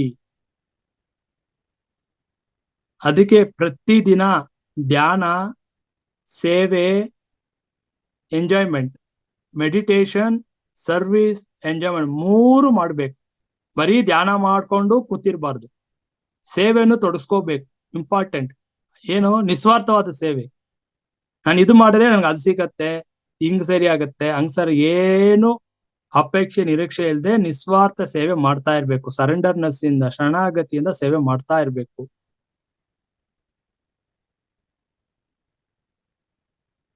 ಸೊ ಇಲ್ಲಿ ಆ ಶಕ್ತಿ ಇಲ್ಲದೆ ಶಿವ ಇಲ್ಲ, ಶಿವ ಇಲ್ಲದೆ ಶಕ್ತಿ ಇಲ್ಲ. ಆ ಶಕ್ತಿಯನ್ನು ಕಾಣಬೇಕು ಅಂದ್ರೆ ನಮ್ಮ ದೇಹವನ್ನು ಚೆನ್ನಾಗಿ ಇಟ್ಕೊಂಡಾಗ ಮಾತ್ರ ಆ ದೇವಿಯ ಒಂದು ಜಾಗೃತಿ ನಮ್ಮಲ್ಲಿ, ಆ ಕುಂಡಲಿನಿ ಶಕ್ತಿ ಜಾಗೃತಿ ಆಗ್ಬೇಕು ಅಂದ್ರೆ ನನ್ನ ದೇಹ ಆರೋಗ್ಯವಾಗಿ ಇರಬೇಕು. ಇಲ್ಲಾಂದ್ರೆ ಕುಂಡಲಿನಿ ಶಕ್ತಿ ಜಾಗೃತಿ ಆಗಲ್ಲ. ಕೂತ್ಕೊಂಡಾಗ ನಂಗೆ ಬೆನ್ನೋವು ಬರುತ್ತೆ, ಸೊಂಟ ನೋವು ಬರುತ್ತೆ, ಕೆಮ್ಮುಲ್ ಬರುತ್ತೆ, ತಲೆನೋವು ಬರುತ್ತೆ ಅಂದ್ರೆ ಏನೋ ಪ್ರಾಬ್ಲಮ್ ಇದೆ ನನ್ನ ದೇಹದಲ್ಲಿ, ಏನೋ ಎಡವಟ್ ಮಾಡ್ಕೊಂಡಿದೀನಿ ಅಂತ. ಆದ್ರೆ ಆಕ್ಚುಲಿ ಕುಂಡಲಿನಿ ಶಕ್ತಿ ಬಗ್ಗೆ ನಾನು ತುಂಬಾ ಅದು ಮಾತಾಡಕ್ಕೆ ನಾನು ಇಚ್ಛೆ ಪಡಲ್ಲ. ಯಾಕಂದ್ರೆ ಮತ್ತೆ ನಿಮ್ ಮನಸ್ಸು ಕುಂಡಲಿನಿ ಶಕ್ತಿ ಮೇಲೆ ಹೋಗ್ಬಿಟ್ರೆ ಮತ್ತೆ ಅದನ್ನ ಜಾಗೃತಿ ಮಾಡಿದ್ರೆ ನಮ್ಮ ಪ್ರಶ್ನೆಗಳೆಲ್ಲ ಬರ್ತಾ ಇರತ್ತೆ. ಬಟ್ ಅದೆಲ್ಲ ಆಗಲ್ಲ ಅಂತ ನನಗೆ ಗೊತ್ತು. ಅದೆಲ್ಲ ಯಾರು ಬಂದು ಒಂದು ಕೋರ್ಸು, ಒಂದು ಕ್ಲಾಸ್ ಮಾಡಿದ್ರು ಕೂಡ ಅದೆಲ್ಲ ಹಂಗ್ ಸಾಧ್ಯನೇ ಇಲ್ಲ. ನೀವು 1,500 ರೂಪಾಯಿ ಕೊಟ್ಟು ಕಲ್ತಿದೀನಿ, ಅಭ್ಯಾಸ ಮಾಡ್ತಾನೆ, ಹಂಗಲ್ಲ ಆಗಲ್ಲ. ಅದು ಯಾರ ಕೈಯಲ್ಲೂ ಇಲ್ಲ, ಅದು ಪ್ರಕೃತಿ ಕೈಯಲ್ಲಿ ಇರೋದು. ಅದಕ್ಕೆ ಯೋಗ ಇರಬೇಕು, ಯೋಗ್ಯತೆ ಇದ್ರೆ ಮಾತ್ರನೇ ಅದು ಜಾಗೃತಿ ಆಗೋದು. ನಾನು ಬಲವಂತಕ್ಕೆ ಎಲ್ಲೋ ಒಂದು ಕ್ಲಾಸ್ ಇಲ್ಲ ಆನ್ಲೈನ್ ಕ್ಲಾಸ್ ಅಟೆಂಡ್ ಮಾಡಿಬಿಟ್ಟು ಯೂಟ್ಯೂಬ್ ಅಲ್ಲಿ ತಿಳ್ಕೊಂಡು ನಾನು ಅಭ್ಯಾಸ ಮಾಡ್ತಾ ಇದ್ರೆ ಅದೇನಾದ್ರೂ ಎಡವಟ್ಟಾಯ್ತು ಅಂದ್ರೆ ಅದು ನಾನೇ ಅವ್ನ ಅನುಭವಿಸಿ ತೀರ್ಸ್ಬೇಕು. ಯಾವ ಗುರು ಬಂದು ಅದನ್ನ ನೀಗ್ಸಲ್ಲ. ಯಾಕಂದ್ರೆ ಆ ಶಕ್ತಿನ ಟಚ್ ಮಾಡಬಾರ್ದು. ನಾವಾಗೆ ಅತಿ ಆಸೆಗೆ ಒಂದು ಹುಮ್ಮಸ್ಸಿನಿಂದ ಟಚ್ ಮಾಡ್ದೀವಿ ಅಂದ್ರೆ ಅದ್ರ ಆಕ್ರೋಶ ಬೇರೆ ತರ ಇರುತ್ತೆ, ಅದ್ರ ಪರಿಣಾಮ. ಎಷ್ಟೋ ಜನ ಹುಚ್ಚರಾಗ್ಬಿಟ್ಟಿದ್ದಾರೆ. ಜ್ಞಾನ ಇಲ್ಲದೆ ಮಾಡಬಾರದು, ಜ್ಞಾನ ಇದ್ದು ಮಾಡಬೇಕು ಯಾವ ಸಾಧನೆಯನ್ನು ಕೂಡ. ಧ್ಯಾನ ಕೂಡ ಜ್ಞಾನ ಇಲ್ಲದೆ ಧ್ಯಾನ ಮಾಡಿದ್ರೆ ಅದು ಕೂಡ ವ್ಯರ್ಥ. ಯಾಕೆ ಎಷ್ಟೋ ವರ್ಷ ಧ್ಯಾನ ಮಾಡಿದವ್ರು ಕೂಡ ಸಿದ್ಧಿ ಆಗ್ತಾ ಇಲ್ಲ? ಧ್ಯಾನ ಅಂದ್ರೆ ಯಾಕೆ ಅವ್ರ ಶ್ವಾಸ ಸಿದ್ಧಿ ಆಗ್ತಾ ಇಲ್ಲ ಅಂದ್ರೆ ಜ್ಞಾನ ಇಲ್ಲದೆ ಯಾರೋ ಹೇಳ್ಕೊಟ್ರು ಅದೇ ಕಾಪಿ ಮಾಡ್ಕೊಂಡು ಹೋಗ್ತಾ ಇರ್ತಾರೆ. ಕಾಪಿ ಪೇಸ್ಟ್ ಅಷ್ಟೇ. ಈ ಕಾರ್ಬನ್ ಕಾಪಿ, ಜೆರಾಕ್ಸ್ ಕಾಪಿ ತರ. ಹಂಗಲ್ಲ. ಜ್ಞಾನ ಜ್ಞಾನ ಜ್ಞಾನ ತಿಳ್ಕೊಬೇಕು, ಸತ್ಸಂಗದಲ್ಲಿ ಇರ್ಬೇಕು. ಸೊ ಈ ಮನಸ್ಸು ಅರ್ಥ ಮಾಡ್ಕೋಬೇಕು, ಅದರ ಆಳವಾದ ಒಂದು ವಿಚಾರ ಮಾಡ್ಬೇಕು ಮನಸ್ಸಿನ ಬಗ್ಗೆ. ಮನಸ್ಸು ಹೇಗೆಲ್ಲ ನಮ್ಮ ಸಾಧನೆಗಳನ್ನು ತಡೆ ಮಾಡ್ತಾ ಇರತ್ತೆ ಅಂತ ತಿಳ್ಕೋಬೇಕು. ನೋಡಿ, ಈ ಅರ್ಧನಾರಿ ತತ್ವಕ್ಕೆ ಒಂದು ಪುರಾಣ ಘಟನೆ ನಡೆದಿರೋದು ಹೇಳ್ತೀನಿ. ಕೈಲಾಸದಲ್ಲಿ ಭೃಂಗು ಋಷಿ ಅಂತ ಅವರು ಪ್ರತಿದಿನ ಬಂದ್ಬಿಟ್ಟು ಶಿವನನ್ನ ಮಾತ್ರ ಪ್ರದಕ್ಷಿಣೆ ಮಾಡ್ಕೊಂಡು ಹೋಗ್ತಾ ಇರ್ತಾರೆ. ದೇವಿ ಪಕ್ಕದಲ್ಲೇ ಕೂತಿರ್ತಾಳೆ. ಏನು ಇವ್ರು ದಿನ ಬರ್ತಾರೆ, ನಿಮ್ಮನ್ನ ಮಾತ್ರ ಪ್ರದಕ್ಷಿಣೆ ಮಾಡ್ಕೊಂಡು ಹೋಗ್ತಾರೆ, ನನ್ನ ಪ್ರದಕ್ಷಿಣೆ ಮಾಡಲ್ವಲ್ಲ ಅಂತ ಕೇಳ್ತಾರೆ ಶಿವನನ್ನ. ಇವ್ರು ನೋಡಿ ನೋಡಿ ಸಾಕಾಗೋಗತ್ತೆ. ಯಾರಿಗೆ? ಆ ದೇವಿಗೆ, ಪಾರ್ವತಿಗೆ. ಒಮ್ಮೆ ಏನ್ ಮಾಡ್ತಾರೆ, ಶಿವನ್ ತೊಡೆ ಮೇಲೆ ಬಂದು ಕೂತ್ಕೊಂಡ್ ಬಿಡ್ತಾರೆ. ಇವತ್ತು ಬರ್ತಾರಲ್ಲ ಭೃಂಗಿ ಮಹರ್ಷಿ, ನೋಡೋಣ ಇವತ್ತು ಇವತ್ತು ನಾನು ನಿಮ್ ತೊಡೆ ಮೇಲೆ ಕೂತಿಲ್ಲ, ಇವಾಗ ನಿಮ್ಮನ್ನ ಮಾತ್ರ ಹೇಗೆ ಪ್ರದಕ್ಷಿಣೆ ಮಾಡ್ಕೊಂಡು ಹೋಗ್ತಾರೆ ಅಂತ. ಅವಾಗ ಈ ಋಷಿ ಏನ್ ಮಾಡ್ತಾರೆ, ದುಂಬಿ ಆಕಾರ ತಗೊಂಡು ಬಂದು ಬರೀ ಅವ್ರನ್ನ ಮಾತ್ರ, ಶಿವನ ಮಾತ್ರ ಪ್ರದಕ್ಷಿಣೆ ಮಾಡ್ಕೊಂಡು ಹೋಗ್ತಾರೆ ದುಂಬಿಯಾಗಿ. ಆಕೆಗೆ ನೋಡಿ ನೋಡಿ ಸಾಕಾಗ ಅವ್ರು ಪಾಠ ಕಲ್ಸ್ಬೇಕಲ್ಲ, ಬುದ್ಧಿ ಕಲ್ಸ್ಬೇಕಲ್ಲ. ಯಾಕಂದ್ರೆ ನಮ್ ತರ ಬುದ್ಧಿ ತರ್ತಾರೆ. ನಾವು ಹೆಂಗೆ ಈ ಲೌಕಿಕದಲ್ಲಿ ನಮ್ ಬುದ್ಧಿ ಉಪಯೋಗಿಸ್ತೀವಲ್ಲ, ನಮ್ ಜಾಣತನ ತೋರಿಸ್ತೀವಲ್ಲ, ಅದಕ್ಕ ಭಗವಂತನ ಹತ್ರ ತೋರ್ಸಕ್ ಆಗಲ್ವಲ್ಲ. ಯಾಕಂದ್ರೆ ನಮಗಿಂತ ನಾವು ನಮ್ಮಲ್ಲಿ ನಾನು ಎಷ್ಟು ಮಟ್ಟಿಗೆ ನನ್ನ ಅರಿವು ಅಂತ ನಮ್ಮಲ್ಲಿ ಅಹಂಕಾರ ಇದೆಲ್ಲ. ಆಕ್ಚುಲಿ ದೇವರಂದ್ರೆ ಅರಿವಿನ ಸ್ವರೂಪ, ಅರಿವಿನ ಪ್ರತೀಕವೇ ಭಗವಂತ. ಅಂದ್ರೆ ದೇವರು ಅಂದ್ರೆ ನಾವು ಬೇರೆ ಏನೋ ಶಕ್ತಿ ಪವಾಡ ಇದ್ ಮಾಡ್ತಾರೆ ಅದ್ ಮಾಡ್ತಾರೆ ತಿಳ್ಕೊಂಡಿದ್ವಿ. ಆ ಅರಿವು ಅರಿತಾಗ ನನ್ನ ಅರಿವು ಯಾವ ಮಟ್ಟದಲ್ಲಿ ಇದೆ ಅನ್ನೋದು ಗೊತ್ತಾಗತ್ತೆ.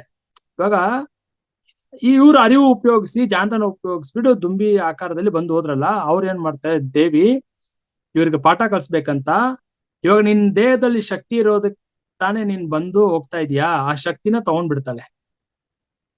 ಇವಾಗ ಶಕ್ತಿಯ ಮಹತ್ವ ಗೊತ್ತಾಗ್ಬೇಕಲ್ಲ. ಆ ಶಕ್ತಿ ತಗೊಂಡಾಗ ಇವ್ರಿಗೆ ಕೈಲಾಸಕ್ಕೆ ಬರಕ್ಕೆ ಶಕ್ತಿ ಇರಲ್ಲ, ದೇಹದಲ್ಲಿ ಶಕ್ತಿ ಕುಂದೋಗ್ಬಿಡುತ್ತೆ. ಅವಾಗ ಕೇಳ್ತಾರೆ ಶಿವಪರಮಾತ್ಮ, ನಾನು ಏನ್ ಮಾಡ್ದೆ ತಂದೆ, ಯಾಕೆ ನನ್ಗೆ ಈ ಅವಸ್ಥೆ, ಏನಕ್ಕೆ ನನ್ಗೆ ಈ ಬಾಧೆ? ಅವಾಗ ಶಿವ ಹೇಳ್ತಾರೆ, ಶಕ್ತಿ ಇಲ್ಲದೆ ನಾನೇ ಇಲ್ಲಪ್ಪ. ನೀನು ಶಕ್ತಿಯನ್ನು ಅರಿಯದೆ ಬರೀ ನನ್ನ ಮಾತ್ರ ನೀನ್ ಕಾಣಕ್ ಹೇಗ್ ಸಾಧ್ಯ? ಸೊ ಶಕ್ತಿಯಿಂದಲೇ ಶಿವನನ್ನು ಅರಿಯಬೇಕು. ಶಕ್ತಿಯನ್ನು ನಿರ್ಲಕ್ಷಿಸಿ ಶಕ್ತಿ ತತ್ವ ಅರ್ಥ ಆಗದೆ ಶಿವನನ್ನ ಮಾತ್ರ ಕಾಣ್ಬೇಕು. ನಾನು ಶಿವ ಶರಣರು, ನಾನು ಶಿವ ಭಕ್ತ, ಶಿವ ಆರಾಧಕ ಅಂದ್ರೆ ಅದು ಯಾವ ಜನ್ಮದಲ್ಲೂ ಸಾಧ್ಯವೇ ಇಲ್ಲ ಮಾಸ್ಟರ್ಸ್. ಸೊ ಇದನ್ನ ಅರ್ಥ ಮಾಡ್ಕೋಬೇಕು. ಯಾಕಪ್ಪ ಅಂದ್ರೆ ಈ ದೇಹ ಚೆನ್ನಾಗಿಟ್ಟಿರ್ಬೇಕು. ದೇಹ ನಮ್ ಕೊಟ್ಟಿರೋ ಅಮೂಲ್ಯವಾದ ದೇಹ ಇದು. ಈ ದೇಹವನ್ನು ಚೆನ್ನಾಗಿ ಪೋಷಣೆ ಮಾಡಿ ಕಾಪಾಡ್ಕೊಂಡು ಸಾಧನೆ ಮಾಡ್ಬೇಕು.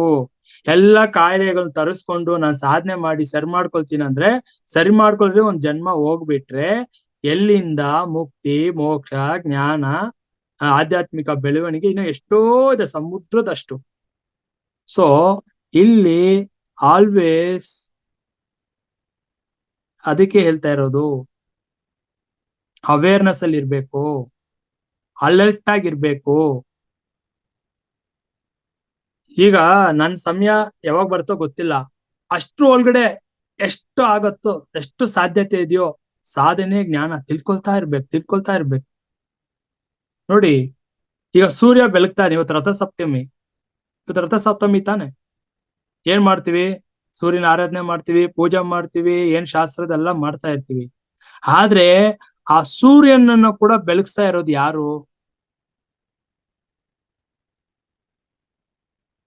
ಆ ಸೂರ್ಯನಲ್ಲಿ ಕೂಡ ಕೂಷ್ಮಾಂಡ ದೇವಿನೇ ಅಲ್ಲಿ ನೆಲೆಸಿರೋದ್ರಿಂದ ಸೂರ್ಯನಲ್ಲಿ ಆ ಪ್ರಕಾಶ, ಸೂರ್ಯ ಪ್ರಕಾಶಿಸ್ತಾ ಇರೋದು. ಅಲ್ಲಿ ಕೂಡ ದೇವಿನೇ ಇರೋದು. ಕೂಷ್ಮಾಂಡ ದೇವಿ ಯಾರು? ಆ ದೇವಿಯ ಆದಿಶಕ್ತಿಯ ಒಂದು ಸ್ವರೂಪ. ಸೊ ಇವಾಗ ನೋಡಿ, ನಮ್ಮಲ್ಲಿ ಈ ಪಂಚದೋಷಗಳು ಅಂತ ಹೇಳ್ತೀವಿ, ಅದು ಯಾವ ಪರಿಹಾರನೇ ಇಲ್ದೇ ಇರೋ ದೋಷಗಳು ಅಂತ ಹೇಳ್ತೇವೆ, ಪಂಚದೋಷಗಳು ಅಂತ. ಏನಪ್ಪ ಪಂಚದೋಷಗಳು ಅಂದ್ರೆ, ಅದಕ್ಕೆ ಕ್ಷಮೆನೇ ಇರಲ್ಲ.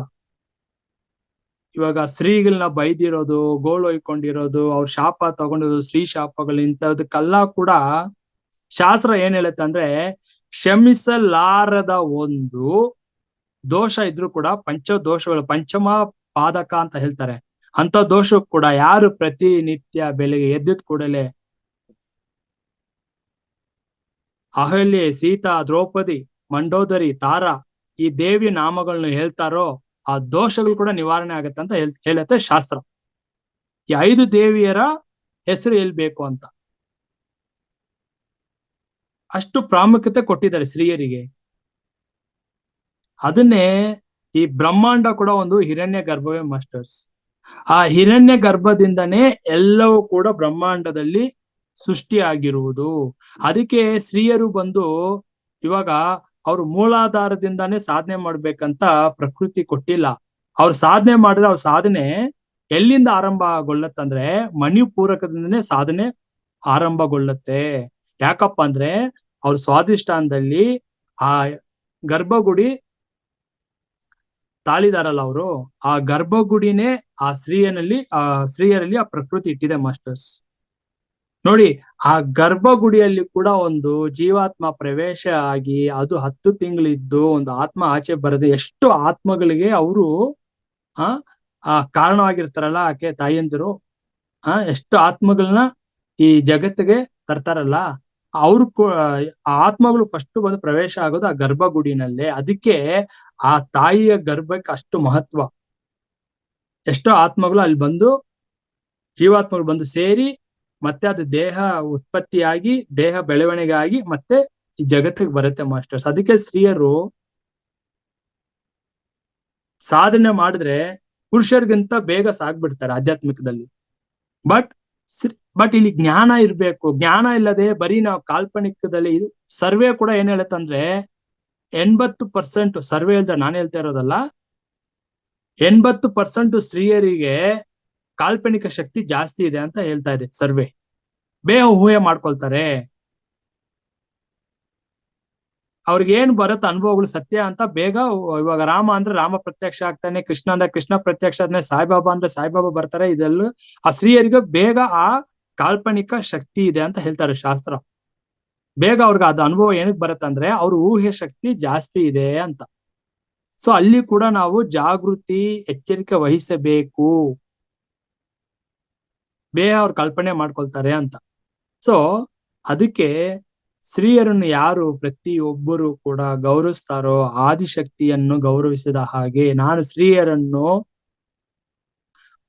ಅವ್ರಿಗೆ ಮರ್ಯಾದೆ ಕೊಡದೆ, ಗೌರವ ಕೊಡದೆ, ಅವ್ರನ್ನ ಕೀಳಾಗಿ ನೋಡಿ, ಅವ್ರನ್ನ ಗುಲಾಮ್ರಾಗ್ ಮಾಡಿ ನಾನು ಆಚೆ ಬಂದು ಊರ ಹಬ್ಬ ಮಾಡ್ತೀನಿ, ಗ್ರಾಮ ದೇವತೆ ಅನ್ನಮ್ಮ ದೇವಿ ಪೂಜೆ ಮಾಡ್ತೀನಿ ಅಂದ್ರೆ ಅದು ಯಾವ ದೇವಿನೂ ಮೆಚ್ಕೊಳ್ಳಲ್ಲ ಮಾಸ್ಟರ್ಸ್. ನಮ್ ಮನೆಯಲ್ಲಿರೋ ಸ್ತ್ರೀಗಳನ್ನ ಗೌರವಿಸಬೇಕು. ಅವ್ರನ್ನ ಹೇಗೆ ಅವ್ರಿಗೆ ನಾವು ಸಹಕರಿಸಿ ನಾವು ಅವ್ರನ್ನ ಸಂತೋಷವಾಗಿ ಇಟ್ಟಿರ್ತೀವೋ, ಆ ಭಗವತಿ ಆ ದೇವಿನೇ ನಮ್ಗೆ ಹೊಳಿತಾಳೆ ಮಾಸ್ಟರ್ಸ್. ಇನ್ನೊಂದು ಸಮಾಜದಲ್ಲಿ ಒಂದು ತಪ್ಪು ಕಲ್ಪನೆ ಏನಂದ್ರೆ, ತಪ್ಪ ಒಂದು ದೃಷ್ಟಿಕೋನ ಏನಂದ್ರೆ, ಒಂದು ಸ್ತ್ರೀ ಆದ್ರೆ ಪೀರಿಯಡ್ ಟೈಮ್ ಅಲ್ಲಿ ಆಚೆ ಹಾಕ್ಬಿಡ್ತಾರೆ. ಇದು ಮುಟ್ಬಾರ್ದು, ಅದು ಮುಟ್ಬಾರ್ದು, ಇದು ಮಾಡ್ಬಾರ್ದು. ಎಂತ ಒಂದು ದೊಡ್ಡ ಅಜ್ಞಾನ ಅಂದ್ರೆ, ಇದು ಸಹಿಸಕ್ಕೆ ಆಗದೆ ಇರೋಷ್ಟು ದೊಡ್ಡ ಅಜ್ಞಾನ ಇದು. ಅದು ಪ್ರಕೃತಿಯ ಒಂದು ನಿಯಮ, ಅದು ಆಗ್ಬೇಕಾಗಿರೋದು ಅಷ್ಟೇನೆ. ಅದಕ್ಕೋಸ್ಕರ ಅವ್ರನ್ನ ಒಂದ್ 3 ದಿನ ಆಚೆ ಇಡೋದು, ಸಪ್ರೇಟ್ ಆಗಿ ರೂಮ್ ಅಲ್ಲಿ ಇಡೋದು, ಅವ್ರನ್ನ ಕೀಳಾಗಿ ನೋಡಿ ಏನಿದೆ ಅದು. ಇದು ಜ್ಞಾನ ಇರೋರು ಹಂಗ್ ನೋಡಲ್ಲ. ಇವಾಗ ನಮ್ಮ ಮನೇಲಿ ನನ್ ಮಗಳಿಗೆ ಪೀರಿಯಡ್ಸ್ ಆದ್ರೂ ಕೂಡ ಅದನ್ನ ಗೌರವಿಸ್ತೀನಿ. ಯಾಕೆ ಗೊತ್ತಾ, ಅಲ್ಲಿ ಒಂದು ಎನರ್ಜಿ ಕ್ರಿಯೇಟ್ ಆಗ್ತಾ, ದೇವಿಯ ಒಂದು ಎನರ್ಜಿ ಕ್ರಿಯೇಟ್ ಆಗ್ತಾ ಇರತ್ತೆ. ಆ ಸತ್ಯ ಆ ಜ್ಞಾನ ತಿಳ್ಕೊಂಡವನು ಇದು ಮುಟ್ಟಬಾರ್ದು, ಹತ್ರ ಹೋಗ್ಬಾರ್ದು ಒಂದು ಅವಿವೇಕದಿಂದ ಅಜ್ಞಾನದಿಂದ ಅವನು ನಡ್ಕೊಳಲ್ಲ. ಆ ಟೈಮಲ್ಲಿ ಕೂಡ ಅವ್ರಿಗೆ ನಾವು ಸಹಾಯ ಮಾಡ್ಬೇಕು. ಅವ್ರನ್ನ ಕೂರ್ಸ್ಬಿಟ್ಟು ಆ 3 ದಿನ ನಾವು ಯಾವ ಒಬ್ಬ ಪುರುಷ ಗಂಡಸು ಆ ಟೈಮ್ಗೆ ತಾಯಿಯಂದಿರಾಗಿರ್ಬೋದು, ಅಕ್ಕಂದಿರಾಗ್ಬೋದು, ತಂಗಿಯಂದಿರಾಗ್ಬೋದು, ಮಗಳಾಗಿರ್ಬೋದು, ಅವ್ರಿಗೆ ಗೌರವ ಕೊಟ್ಟು ಆ ಟೈಮಲ್ಲಿ 3 ದಿವಸ ಚೆನ್ನಾಗಿ ನೋಡ್ಕೊಂಡು ಸಹಾಯ ಮಾಡ್ತಾರೋ, ಅವ್ರ ಆಫೀಸ್ ನಲ್ಲಿ ಏನ್ ಪ್ರಮೋಷನ್ ಆಗಿಲ್ಲ, ಅವ್ರ ಬಿಸ್ನೆಸ್ ಅಲ್ಲಿ ಏನ್ ತಡೆ ಆಗಿದೆ, ಈ 3 ಶ್ರದ್ಧೆಯಿಂದ ನಿಸ್ವಾರ್ಥವಾಗಿ ಯಾವುದೇ ಅಪೇಕ್ಷೆ ನಿರೀಕ್ಷೆಯಿಂದ ಸೇವೆ ಮಾಡಿದವರಿಗೆ ನೆಕ್ಸ್ಟ್ 26 ದಿನಗಳಲ್ಲಿ ಅವ್ರ ಚಮತ್ಕಾರ ನಡೆಯುತ್ತೆ. ಯಾವ್ದ್ರಲ್ಲಿ ಸ್ಟಕ್ ಆಗಿದಾರೋ ಅವ್ರ ಜೀವನದಲ್ಲಿ, ಆ ವರ್ಕ್ ಅಲ್ಲಿ, ಆ ಬಿಸ್ನೆಸ್ ಅಲ್ಲಿ, ಇಲ್ಲ ಅವ್ರಿಗೆ ಸಾಲ ಬಾಧೆ ಏನಾಗಿತ್ತು ಕೂಡ, ಅದಕ್ಕೆ ಸ್ತ್ರೀ ತತ್ವ ಅರ್ಥ ಮಾಡ್ಕೊಳ್ಳಿ, ಸ್ತ್ರೀಯನ್ನ ಆರಾಧಿಸಿ ಗೌರವಿಸಿ. ಫಸ್ಟ್ ನಮ್ಮ ಮನೆಯವರಿಂದ ಇಲ್ಲಿ ನಾವು ಆರಂಭ ಆಗ್ಬೇಕು. ಚಾಮುಂಡಿ ದೇವಸ್ಥಾನಕ್ಕೆ ಹೋಗೋದ್ರಿಂದಲೋ, ಅನ್ನಮ್ಮನ್ನ ಕೂರ್ಸೋದ್ರಿಂದಲೋ, ಗ್ರಾಮ ದೇವತೆ ಪಟ್ಟಾಲಮ್ಮ, ಉಳ್ಕಟ್ಟಮ್ಮ, ಕಾಟೇರಮ್ಮ ಆರಾಧನೆ ಮಾಡೋದ್ರಿಂದ ಏನು ಪ್ರಯೋಜನ ಇಲ್ಲ. ಇದೆಲ್ಲ ಮಾಡ್ಕೊಂಡು ಕರ್ಮಗಳು ಮಾಡೋದಕ್ಕಿಂತ, ಅಜ್ಞಾನದಲ್ಲಿ ಇರೋದಕ್ಕಿಂತ ಮನೆಯಲ್ಲಿರೋ ಸ್ತ್ರೀಯರನ್ನು ಖುಷಿಯಾಗಿ ಇಟ್ಕೊಳ್ಳಿ, ತನ್ನ ಶ್ರೀಮತಿಯನ್ನು ಗೌರವಿಸಿ ಅವ್ರನ್ನ ಖುಷಿಯಾಗಿ ಇಟ್ಕೊಂಡ್ರೆ ಸಾಕು. ಎಲ್ಲಾ ದೇವತೆಗಳು ಕೈ ಕಟ್ಟಿ ನಮ್ಮ ಮನೇಲಿ ಕೂತ್ಕೊಳ್ತಾರೆ. ಸೊ ಇಷ್ಟು ವಿಷಯಗಳನ್ನ ತಿಳಿಸ್ತಾ ನನ್ನ ಮಾತುಗಳನ್ನ ಮುಗಿಸ್ತಾ ಇದೀನಿ ಮಾಸ್ಟರ್ಸ್. Thank you. ಅದ್ಭುತ ಗುರುಜಿ, ಧನ್ಯಗಳು ತಮ್ಗೆ. ಅದ್ಭುತವಾದಂತ ಒಂದು ವಿಷಯವನ್ನ ಇವತ್ತು ತಗೊಂಡಿದ್ದೀರ ತಾವು. ನಿಜಕ್ಕೂ ಕೂಡ ಈ ಒಂದು ವಿಷಯದಲ್ಲಿ ನಾನು ಧನ್ಯ ಅಂತ ಹೇಳಲಿಕ್ಕೆ ಬಯಸ್ತೇನೆ. ಯಾಕಂದ್ರೆ ನಮ್ಮ ಮನೆಯವರಿಗೆ ಆತರ ಪ್ರಸಂಗ ಬಂದಾಗ ಅವ್ರು ಕಂಪ್ಲೀಟ್ ಮಲಿಗೆ ಅವ್ರು ಮಾಡ್ತಕ್ಕಂಥ ಎಲ್ಲಾ ಕೆಲಸಗಳನ್ನ ನಾನೇ ಖುಷಿಯಿಂದ, ಸಂತೋಷದ, ಹೆಮ್ಮೆಯಿಂದ ಕೂಡ ನಾನು ಮಾಡಿದ್ದಕ್ಕೆ ಪ್ರೌಡ್ ಫೀಲ್ ಇದೆ ನನಗೆ, ವಾವ್ ಪರವಾಗಿಲ್ಲ ಅಂತ ಹೇಳ್ಬಿಟ್ಟು. ಅಂದ್ರೆ ಅದನ್ನ ನಾವು ಮಾಡಿದ್ವಲ್ಲ. ಸ್ತ್ರೀ ಅಂತಂದ್ರೆ ಇವತ್ತು ಕೀಳ್ಮಟ್ಟದಲ್ಲಿ ನೋಡ್ತಕ್ಕಂಥದ್ದು. ಅವರು ಮೊಣಕಾಲ್ ಕೆಳಗೆ ಬುದ್ಧಿ ಅಂತ ಹೇಳ್ತಾರೆ, ಕರೆತಲಿ ಹೆಣಸರು ಅಂತಾರೆ, ಅವ್ರಿಗೇನು ಗೊತ್ತಿಲ್ಲ, ಅಜ್ಞಾನಿಗಳು ಅಂತ ಹೇಳ್ತಾರೆ, ಏನೆಲ್ಲ ಪಟ್ಟಗಳನ್ನ ಕೊಡ್ತಾರೆ. ಬಟ್ ಆ ನಿಟ್ಟಿನಲ್ಲಿ ಇವತ್ತು ಅರ್ಧನಾರೀಶ್ವರ ಅಂತಂದ್ರೆ ನಾವೇನೋ ತಿಳ್ಕೊಂಡಿದ್ವಿ. ಇವತ್ತು ಅರ್ಧನಾರಿ ತತ್ವ ಅನ್ನೋದ್ರ ತಗೊಂಡು ವಿಷಯ ಪ್ರಸ್ತಾಪಿಸಿದ್ರಿ. ನಿಜಕ್ಕೂ ಕೂಡ ಅಮೇಝಿಂಗ್. ಹ್ಯಾಟ್ಸ್ ಆಫ್ ಗುರುಜಿ ತಮಗೆ. ಒಳ್ಳೆ ವಿಷಯ.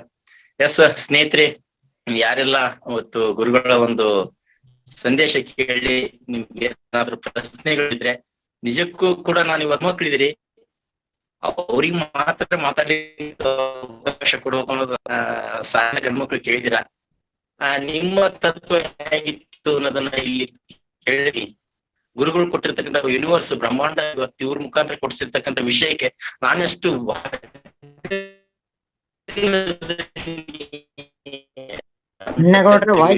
ಹೆಣ್ಮಕ್ಳ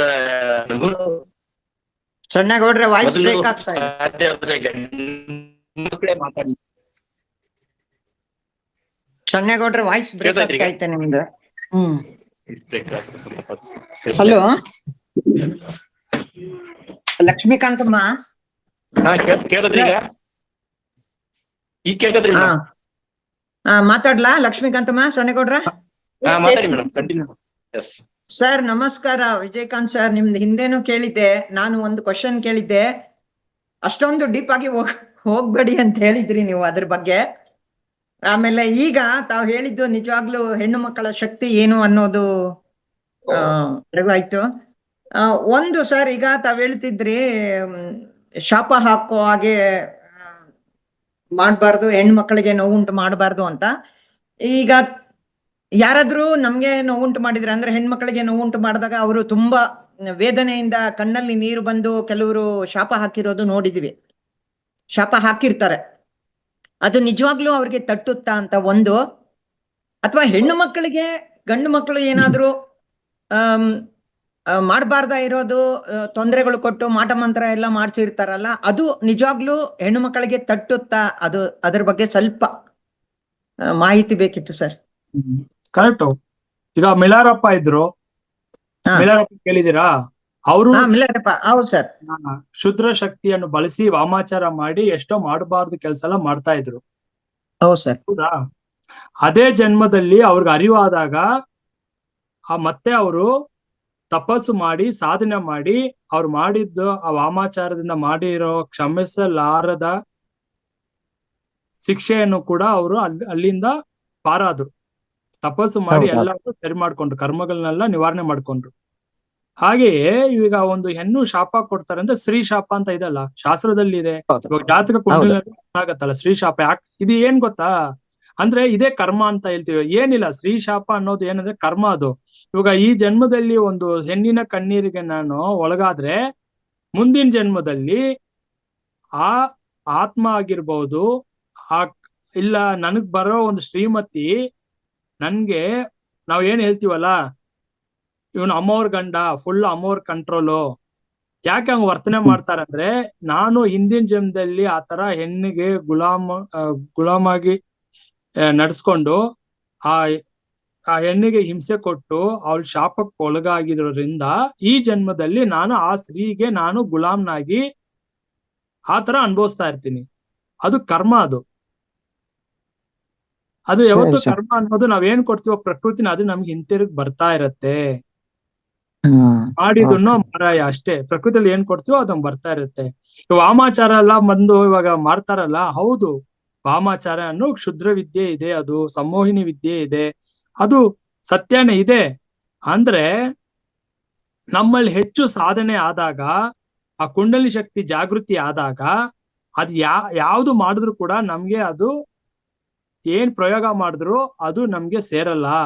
ಅದು ಅವ್ರಿಗೆ ಬಿಟ್ಟು ಬಾಣ ತರ ಅವ್ರಿಗೆ ಹಿಂತಿರುಗಿ ಹೋಗತ್ತೆ. ಅದಕ್ಕೆ ಸಾಧನೆ ಮಾಡಿ ಅಂತ ಹೇಳೋದು. ಯಾಕಂದ್ರೆ ನಮ್ಮಲ್ಲಿ ಈ ದೇಹದಲ್ಲಿ ಆ ಶಕ್ತಿ ಕಡಿಮೆ ಆದಾಗ ದೇವಿ ಶಕ್ತಿ ನಾವು ಯಾವಾಗ ದೇವಿಯ ಶಕ್ತಿ ನಾವು ತಿಳ್ಕೊಳ್ದೆ ನಮ್ಮ ಗಮನ ಲೌಕಿಕವಾಗಿ ಪ್ರಾಪಂಚವಾಗಿ ಪೂಜೆ ಪುನಸ್ಕಾರ ಶಾಸ್ತ್ರ ಹೋಮ ಇದೆಲ್ಲ ಮಾಡ್ಕೊಂಡಿದ್ದ, ಅದ್ ಯಾವ್ದು ಬಂದು ಕಾಪಾಡಲ್ಲ. ನಮ್ಮನ್ನ ಕಾಪಾಡೋದು ನಮ್ಮಲ್ಲಿರುವ ಆ ಭಗವಂತನ ಶಕ್ತಿ ಮಾತ್ರ. ಅದನ್ನೇ ಹೇಳ್ತಾ ಇರೋದು, ದೇಹ ಎಂಬುದು ಅಮೂಲ್ಯವಾದದ್ದು. ಈ ಶಕ್ತಿಯನ್ನು ತಿಳ್ಕೊಂಡು ಬಲಿಷ್ಠ ಮಾಡ್ಕೊಂಡ್ರೆ ಈ ದೇಹದಲ್ಲಿ ಇರೋ ಆ ದೇವಿಯೇ ಕುಂಡಲಿ ಶಕ್ತಿಯಾಗಿ, ಸಾಂಭವಿಯಾಗಿ, ಭೈರವಿಯಾಗಿ ನೆಲೆಸಿರೋದು. ಅವಳೇ ಬಾಲಾಂಬಿಕಾ, ಬಾಲ ತ್ರಿಪುರ ಸುಂದರಿ. ಸಿದ್ಧಿ ಪುರುಷರ ತಾಯಿ ಯಾರಪ್ಪ ಅಂದ್ರೆ ಬಾಲ ತ್ರಿಪುರ ಸುಂದರಿ, ಬಾಲಾಂಬಿಕಾ. ಬಾಲಾಂಬಿಕಾವನ್ನು ಯಾರು ದರ್ಶನ ಮಾಡ್ತಾರೋ ಹಣೆ ಭಾಗದಲ್ಲಿ, ಅವನು ಮೋಕ್ಷಕ್ಕೆ ಹಾದಿಯಲ್ಲಿದ್ದಾನೆ ಅಂತ. ಅದಕ್ಕೆ ಏನಕ್ಕೆ ಆ ಬಾಲಾಂಬಿಕಾ ಬಾಲ ತ್ರಿಪುರ ಸುಂದರಿ ಅಂತಾರೆ? ಆ ಬಾಲಾಂಬಿಕಾ ಅಂದ್ರೆ ಆದಿಶಕ್ತಿಯ ಒಂದು ಸ್ವರೂಪ. ಅಂದ್ರೆ ಯೋಗಿಗಳಿಗೆಲ್ಲ ತಾಯಿ ಅವಳು. ನಮ್ಮ ಸಾಧನೆಗೆ ಅವಳು ಒಲಿಬೇಕು, ಅವಳು ಮನ್ಸು ಮಾಡ್ಬೇಕು.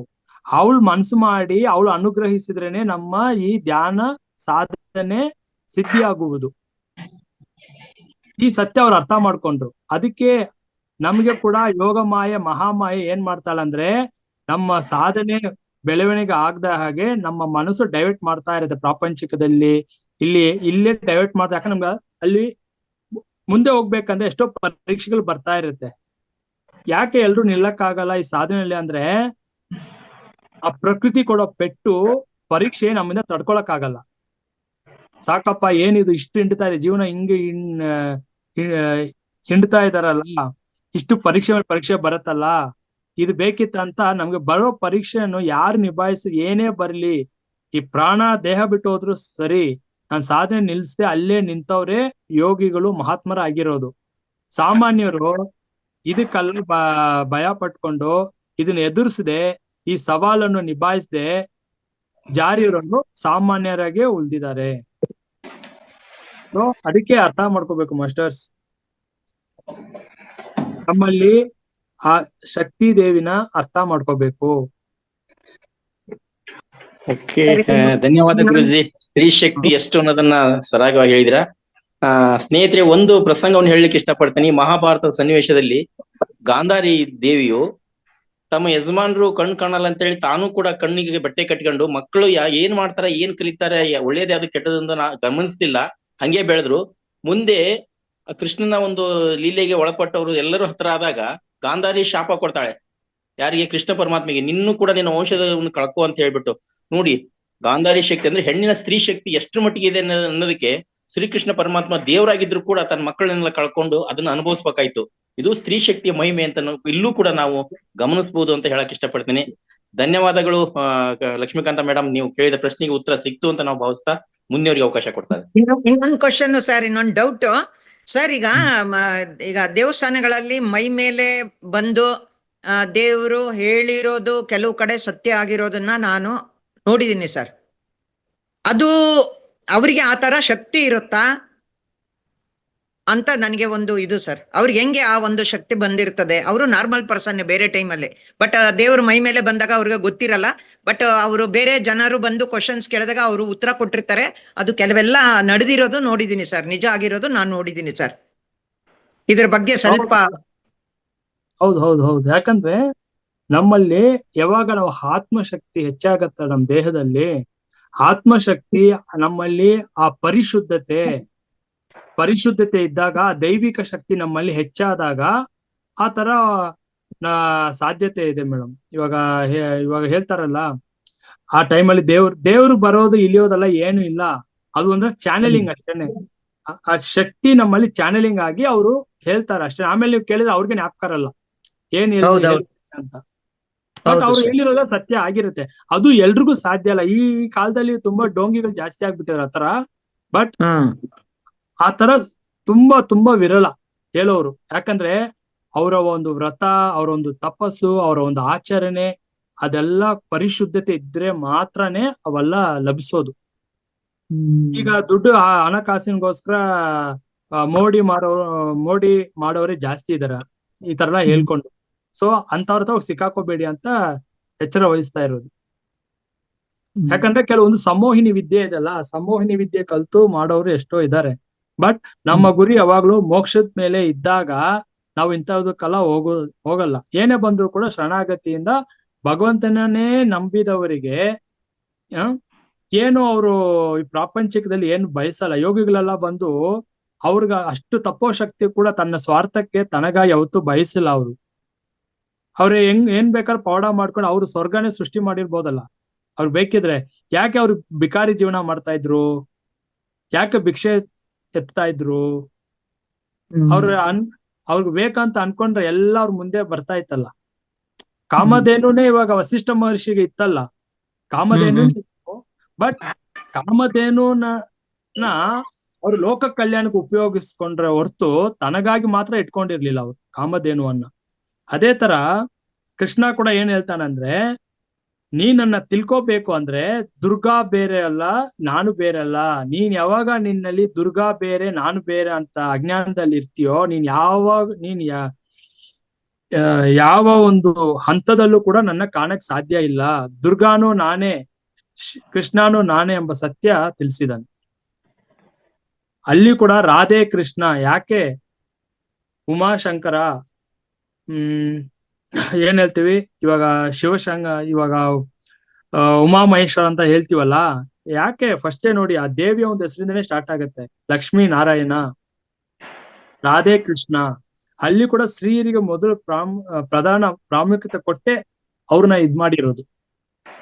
ಸೊ ಪಾರ್ವತಿ ಪರಮೇಶ್ವರ ಅಂತ ಹೇಳ್ತೀವಲ್ಲ, ಸೊ ಹಾಗಾಗಿ ಅದನ್ನ ನಾವು ಫಸ್ಟ್ ಆ ಸತ್ಯ ತಿಳ್ಕೋಬೇಕು ನೋಡಿ. ಯಾಕಂದ್ರೆ ಇವಾಗ ಕಾಸ್ಮಿಕ್ ಎನರ್ಜಿ ಅಂತ ಹೇಳ್ತೀವಲ್ಲ, ಕಾಸ್ಮಿಕ್ ಎನರ್ಜಿ ಅಂದ್ರೆ ಏನು? ಲಲಿತಾ ಸಹಸ್ರಮದಲ್ಲಿ ಏನ್ ಹೇಳ್ತಾ ಇದೆ?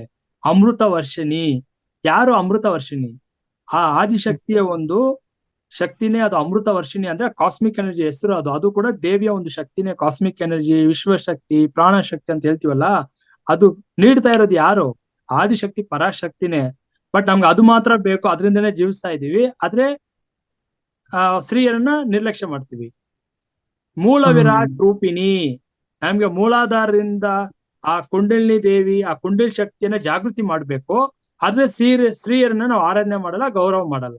ಆದ್ರೆ ಕುಂಡಲಿ ಶಕ್ತಿ ಹೆಚ್ಚಾದ್ರೆ ಎಲ್ಲಾ ಪವಾಡಗಳು ಜೀವನದಲ್ಲಿ ಎಲ್ಲಾನು ನಮ್ಗೆ ಅದ್ಭುತಗಳು ನಡೆಯುತ್ತೆ. ಅದಕ್ ಮಾತ್ರ ಆ ದೇವಿ ಶಕ್ತಿ ಬೇಕು. ಇಂಥ ಸ್ವಾರ್ಥದಿಂದ ಮಾಡೋರಿಗೆ ಯಾವ ಜನ್ಮದಲ್ಲೂ ಕೂಡ ದೇವಿ ಒಳಿಯಲ್ಲ ಮಾಸ್ಟರ್ಸ್. ತುಂಬಾ ಅದ್ಭುತವಾಗಿತ್ತು ಸರ್ ಕೇಳಲಿಕ್ಕೆ ಇವತ್ತದಂತೂ, ಸ್ತ್ರೀ ಶಕ್ತಿ, ಶಿವಶಕ್ತಿ ಬಗ್ಗೆ ಎಲ್ಲ. ಶಕ್ತಿ ಯುಗ ಅರ್ಥ ಆಗ್ಬೇಕು. ಈಗ ನಡೀತಾ ಇರೋ ಶಕ್ತಿ ಯುಗ. ಎಲ್ರು ಸತ್ಯ ಯುಗ ಅಂತ ಹೇಳ್ತಾರೆ, ನಾನು ಇದು ಶಕ್ತಿ ಯುಗ ಅಂತ ಹೇಳ್ತೀನಿ. ಅದೇ ಸತ್ಯ ಯುಗದ ಕಡೆಗೆ ಹೋಗ್ತಾ ಇದ್ವಿ. ಇದು ಸಂಧಿ ಕಾಲ, ಸತ್ಯ ಯುಗದು ಅಂತ ಕೇಳಿದ್ವು. ಈಗ ಇದು ಶಕ್ತಿ ಯುಗ ಅಂತ ನಾವು ತಿಳ್ಕೊಬೇಕು.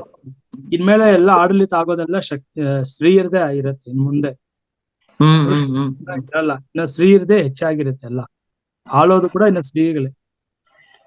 ನಳಿನಿ ಮೇಡಮ್, ತಮಗೆ ಅವಕಾಶ ಇವಾಗ.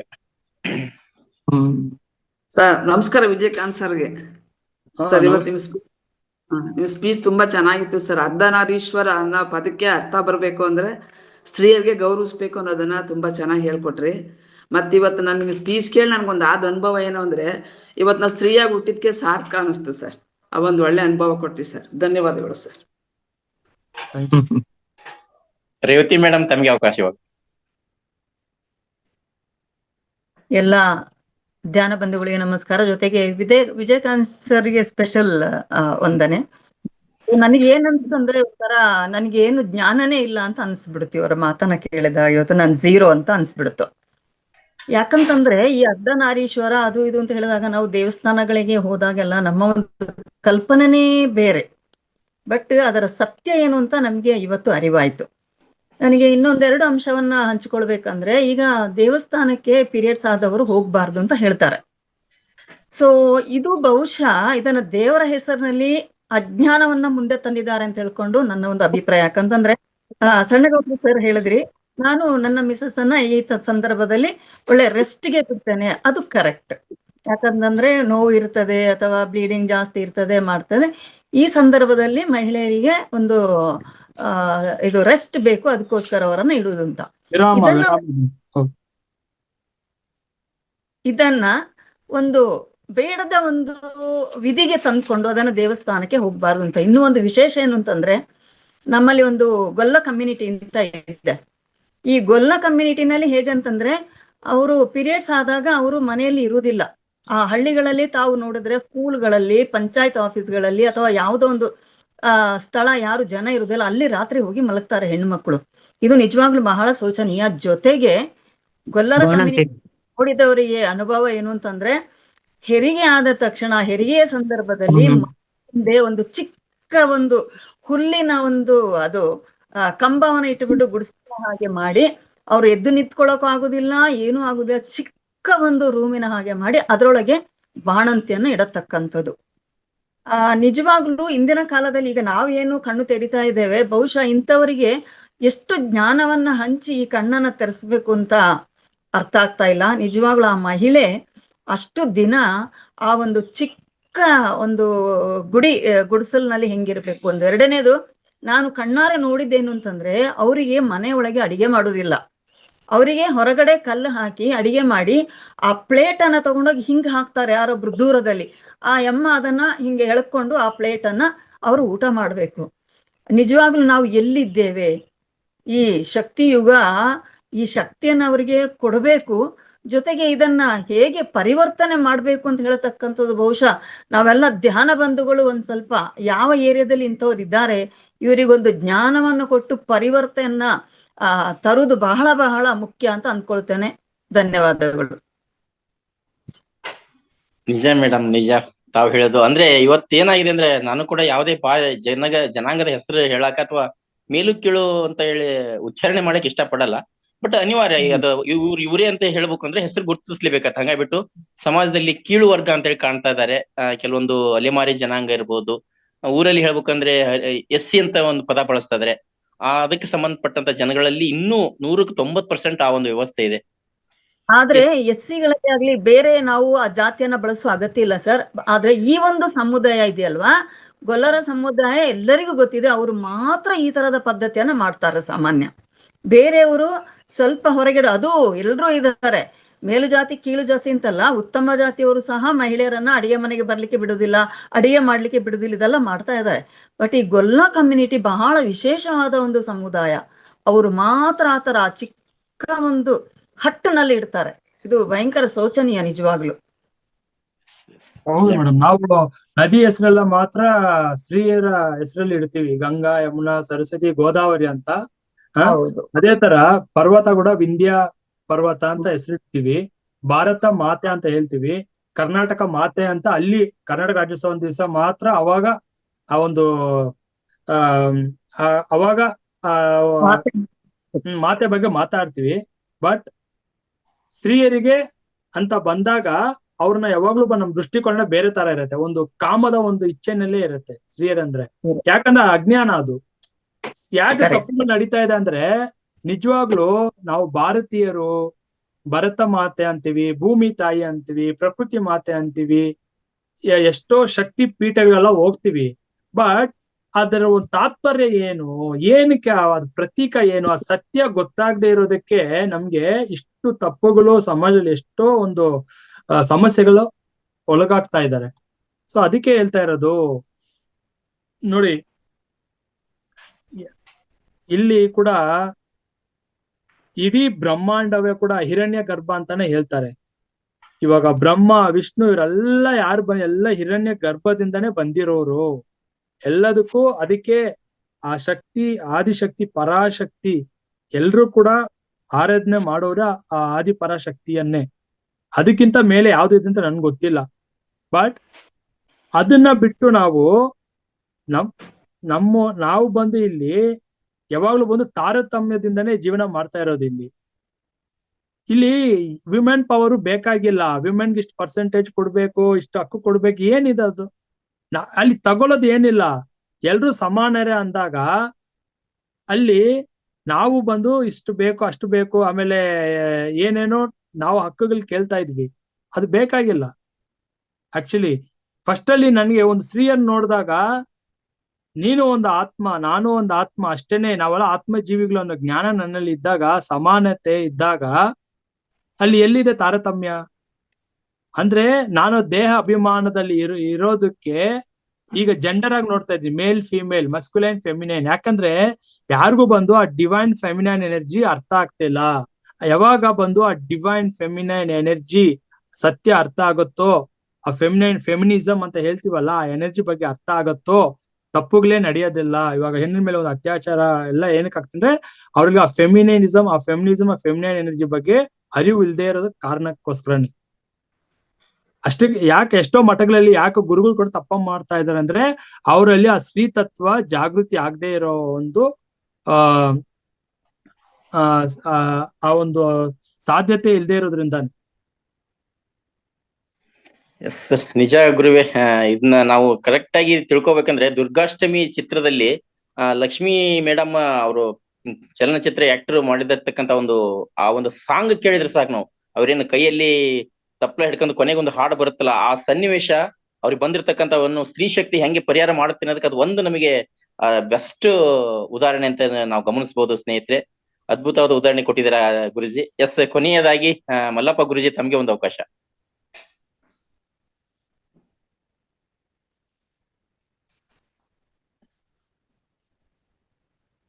ನಮಸ್ತೆ ನಮಸ್ತೆ ಎಂತ ತಮ್ಮ ವಿಜಯಕಾಂತ್ ಸರ್ ಗುರುಜಿ, ನಮಸ್ತೆ ತಮಗೆ. ಎಲ್ಲಾ ಆತ್ಮ ಬಂಧುಗಳಿಗೂ ನನ್ನ ಅನಂತ ಕೋಟಿ ನಮನಗಳು. ಅದ್ಭುತ ಸರ್, ಅದ್ಭುತ. ಇವತ್ತು ಎಲ್ಲರ ಕಣ್ಣನ್ನ ತೆರೆಸಿದ್ರಿ ನೀವು, ನನ್ನನ್ನ ಸೇರ್ಕೊಂಡು ಕೂಡ. ನಾವು ಅಜ್ಞಾನದಿಂದ ಎಷ್ಟೊಂದು ತಪ್ಪುಗಳು ಮಾಡ್ತೀವಿ ಅನ್ನೋದನ್ನ ಇವತ್ತು ಖಂಡಿತ ತಿಳಿಸಿದ್ರಿ. ಒಂದು ಶ್ಲೋಕ ನೆನಪಾಗುತ್ತೆ. ಯತ್ರ ನಾರಿ ಪೂಜ್ಯಂತೆ ರಮಂತೆ ತತ್ರ ದೇವತಾಃ, ಯತ್ರ ತಥಾಸ್ತುನಾ ಪೂಜ್ಯಂತೆ ಸರ್ವಾಸ್ತ್ರ ಫಲಃ ಕ್ರಿಯಾ ಅಂತ. ನಿಜಕ್ಕೂ ಕೂಡ ಇವತ್ತು ಅದರ ಅರ್ಥಕ್ಕೆ ಒಂದು ಸರಿಯಾದ ಒಂದು ಉತ್ತರ ನನಗೆ ಸಿಕ್ತು ಅಂತ ಭಾವಿಸ್ತೀನಿ. ಮನೆಯಲ್ಲಿರುವ ಸ್ತ್ರೀ ಶಕ್ತಿಯನ್ನ ಮೊದಲು ಸಂತೃಪ್ತಿಗೊಳಿಸಿದ್ರೆ ಖಂಡಿತ ನೀವು ಮೋಕ್ಷಕ್ಕೆ ಹತ್ತಿರವಾಗ್ತೀರಿ ಅನ್ನೋದನ್ನ ಬಹಳ ಸೂಕ್ಷ್ಮವಾಗಿ ತಾವು ತಿಳಿಸಿದ್ರಿ ಸರ್ ಇವತ್ತು. ತಮಗೆ ಅನಂತ ಕೋಟಿ ನಮನಗಳು sir. Thank you sir, thank you so much. Thank you ಅವಕಾಶಕ್ಕಾಗಿ ಗೌಡ್ರೆ. ಧನ್ಯವಾದ ಮಲ್ಲಪ್ಪ ನಾಯಕ್ರೆ. ಕೊನೆಯ ಒಂದು ಅವಕಾಶ ಬಿ ವೇದಾವತಿ ಮೇಡಮ್ ತಮ್ಗೆ ಇವಾಗ.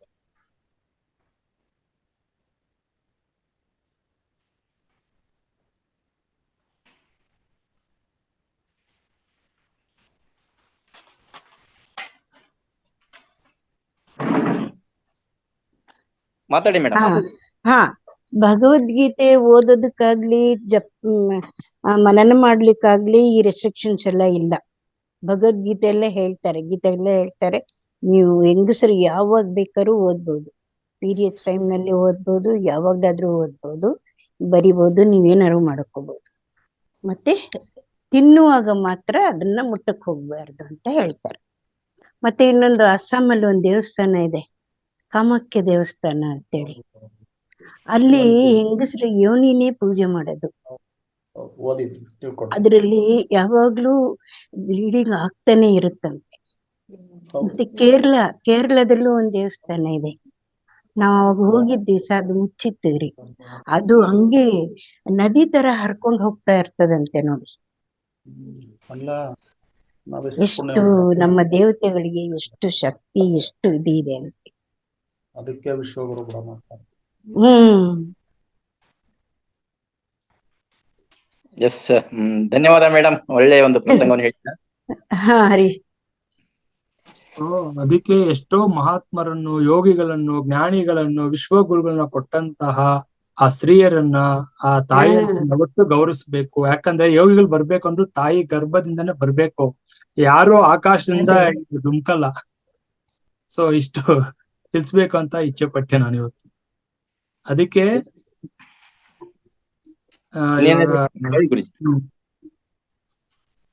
ಏನಕ್ಕಪ್ಪ ಅಂದ್ರೆ ಇವಾಗ ಸ್ತ್ರೀ ಶಾಪ ಅಲ್ಲ ನಾವು ಹೇಳ್ತಿದ್ರಲ್ಲ, ಸ್ತ್ರೀ ಶಾಪಕ್ ಮಾತ್ರ ಪರಿಹಾರನೇ ಇಲ್ಲ ಮಾಸ್ಟರ್ ಸದ್ಯ. ಯಾಕಂದ್ರೆ ಎಷ್ಟೋ ಕೇಸುಗಳು ನಾನು ಅಬ್ಸರ್ವ್ ಮಾಡಿದೀನಿ. ಕೇಸುಗಳನ್ನ ಯಾವ್ದೋ ಜನ್ಮದಲ್ಲಿ ಸ್ತ್ರೀಗೆ ನಾವು ಹಾನಿ ಮಾಡಿರೋದು, ಕಷ್ಟ ಕೊಟ್ಟಿರೋದು, ಅವ್ರಿಗೆ ಅತ್ಯಾಚಾರ ಮಾಡಿರೋದೆಲ್ಲ ಆತ್ಮಗಳು ಇನ್ನ ಕೂಡ ಜನ್ಮಾಂತರದಿಂದ ಅವ್ರನ್ನ ಹಿಂಬಾಲಿಸ್ತಾ ಅವ್ರಿಗೆ ಯಾವ್ದು ಒಳಿತು ಅವ್ರ ಜೀವನದಲ್ಲಿ ಆಗದ ಹಾಗೆ ತಡೆಗಟ್ತಾ ಇರುತ್ತೆ ಸ್ತ್ರೀ ಶಾಪ ಅನ್ನೋದು. ನಾವು ಈ ಕಾಶಿಗೆ ಹೋದ್ರು, ರಾಮೇಶ್ವರಕ್ಕೆ ಹೋದ್ರು, ಯಾವ ಹೋಮ ಹವನ ಪೂಜೆ, ನೀವು ಗೋಕರ್ಣಕ್ಕೆ ಕೂತ್ಕೊಂಡ್ರು ಕೂಡ ಯಾಕಂದ್ರೆ ಆ ಸ್ತ್ರೀ ಶಾಪ ಮಾತ್ರ ಪ್ರಕೃತಿನೇ ಕೂಡ ಕ್ಷಮಿಸಲ್ಲ. ಯಾಕಪ್ಪ ಅಂದ್ರೆ ಅವರು ಅಷ್ಟು ನೊಂದಿರ್ತಾರಲ್ಲ, ಅದಕ್ಕೆ ಅವ್ರಿಗೆ ಆ ಪ್ರಕೃತಿಯ ರೈಟ್ಸ್ ಕೊಟ್ಟಿರತ್ತೆ. ಆತ್ಮ ಈ ಜೀವನದಲ್ಲಿ ಪಾಠ ಕಲಿಯೋವರೆಗೂ ನೀನ್ ಸಮಾಧಾನ ಆಗೋವರೆಗೂ ಪ್ರಕೃತಿನಿ ಕೂಡ ಮೂಗ್ ತೋರ್ಸಲ್ಲ.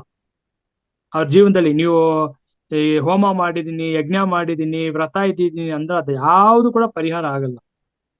ಪಶ್ಚಾತ್ತಾಪ ನಮ್ಮಲ್ಲಿ ಆಗೋವರೆಗೂ, ಪಶ್ಚಾತ್ತಾಪ, ಪರಿವರ್ತನೆ, ಪ್ರಾಯಶ್ಚಿತ್ತ, ಇದು ಮೂರೇ. ನಾನು ಈ ತರ ಸ್ತ್ರೀಶಾಪಗೊಳಗಾಗಿದ ಆ ಯಾವ ಸ್ತ್ರೀಗೆ ನಾನು ಗೊತ್ತೋ ಗೊತ್ತಿಲ್ಲದ ಯಾವ ಜನ್ಮದಲ್ಲಿ ನಾನು ತೊಂದರೆ ಕೊಟ್ಟಿದ್ದೀನೋ, ಬಾಧೆ ಕೊಟ್ಟಿದ್ದೀನೋ, ಹಿಂಸೆ ಕೊಟ್ಟಿದ್ದೀನೋ ಅದನ್ನ ನೆನೆಸ್ಕೊಂಡು ಆತ್ಮಕ್ಕೆ ನಾ ಕ್ಷಮೆ ಕೇಳಿ ಕೇಳಿ ಕೇಳಿ ಆತ್ಮ ಕ್ಷಮಿಸೋವರೆಗೂ ಮುಕ್ತಿ ಸಿಗಲ್ಲ ನಮ್ಗೆ. ಆ ಕಷ್ಟದಿಂದ, ಆ ಸ್ತ್ರೀಶಾಪದಿಂದ ಮುಕ್ತಿ ಸಿಗೋದಿಲ್ಲ. ಆತ್ಮ ಮನಸ್ಸು ಮಾಡಿ ಅದು ಕರುಣಿಸಿ ನಮ್ಮನ್ನ ಕ್ಷಮಿಸಿದ್ರೆ ಮಾತ್ರನೇ ನಮ್ಗೆ ಮುಕ್ತಿ. ಮತ್ತೆ ಕೆಲವರು ಜಾತಕದಲ್ಲೇ ಇರುತ್ತಂತೆ, ನಿಂಗೆ ಹೇಳ್ತಾರೆ ಜಾತಕ ನೋಡಿನೇ ನಿಂಗೆ ಸ್ತ್ರೀ ದೋಷ ಇದೆ, ಅದು ಪರಿಹಾರ ಆಗೋವರೆಗೂ ನಿನ್ ಮದ್ವೆನೂ ಆಗಲ್ಲ, ನೀನು ಏಳಿಗೆನೂ ಆಗೋದಿಲ್ಲ ಅಂತ ಹೇಳಿ ಹೇಳ್ತಾರಂತೆ ಜಾತಕ ನೋಡಿ. ಜಾತಕದಲ್ಲೇ ಇರ್ತದಂತೆ ಕೆಲವು ಸಾರಿ. ಅದೇ ಕರ್ಮ ಅಂತಲ್ಲ, ಕರ್ಮದಲ್ಲಿ ಗೊತ್ತಾಗತ್ತೆ ಯಾವ ತರ ಕರ್ಮ ಇವ್ರು ಹೊತ್ಕೊಂಡ್ ಬಂದಿದ್ದಾರೆ. ನಾಗದೋಷ ಎಲ್ಲ ಇದೆ ಅಂತಾರಲ್ಲ, ಅದೇ ರೀತಿ ಸ್ತ್ರೀ ದೋಷನೂ ಇದೆ. ನೀನು ಜೀವನದಲ್ಲಿ ಏಳಿಗೆ ಆಗಲ್ಲ, ನಿಂಗೆ ಮದ್ವೆ ಆಗಲ್ಲ, ಅದೆಲ್ಲ ಹೇಳ್ತಾರಂತೆ ಒಳ್ಳೆ ಅಸ್ಟ್ರಾಲಜರ್ಸ್. ಓಕೆ, ಅಭಿನಂದನೆಗಳು ಮೇಡಮ್. ಕಮಲಾಕ್ಷಮ್ಮ ಅವರು ಯಾರೋ ಅನ್ಮ್ಯೂಟ್ ಆಗಿದೆ, ಮಾತಾಡ್ತೀರಾ ಮೇಡಮ್?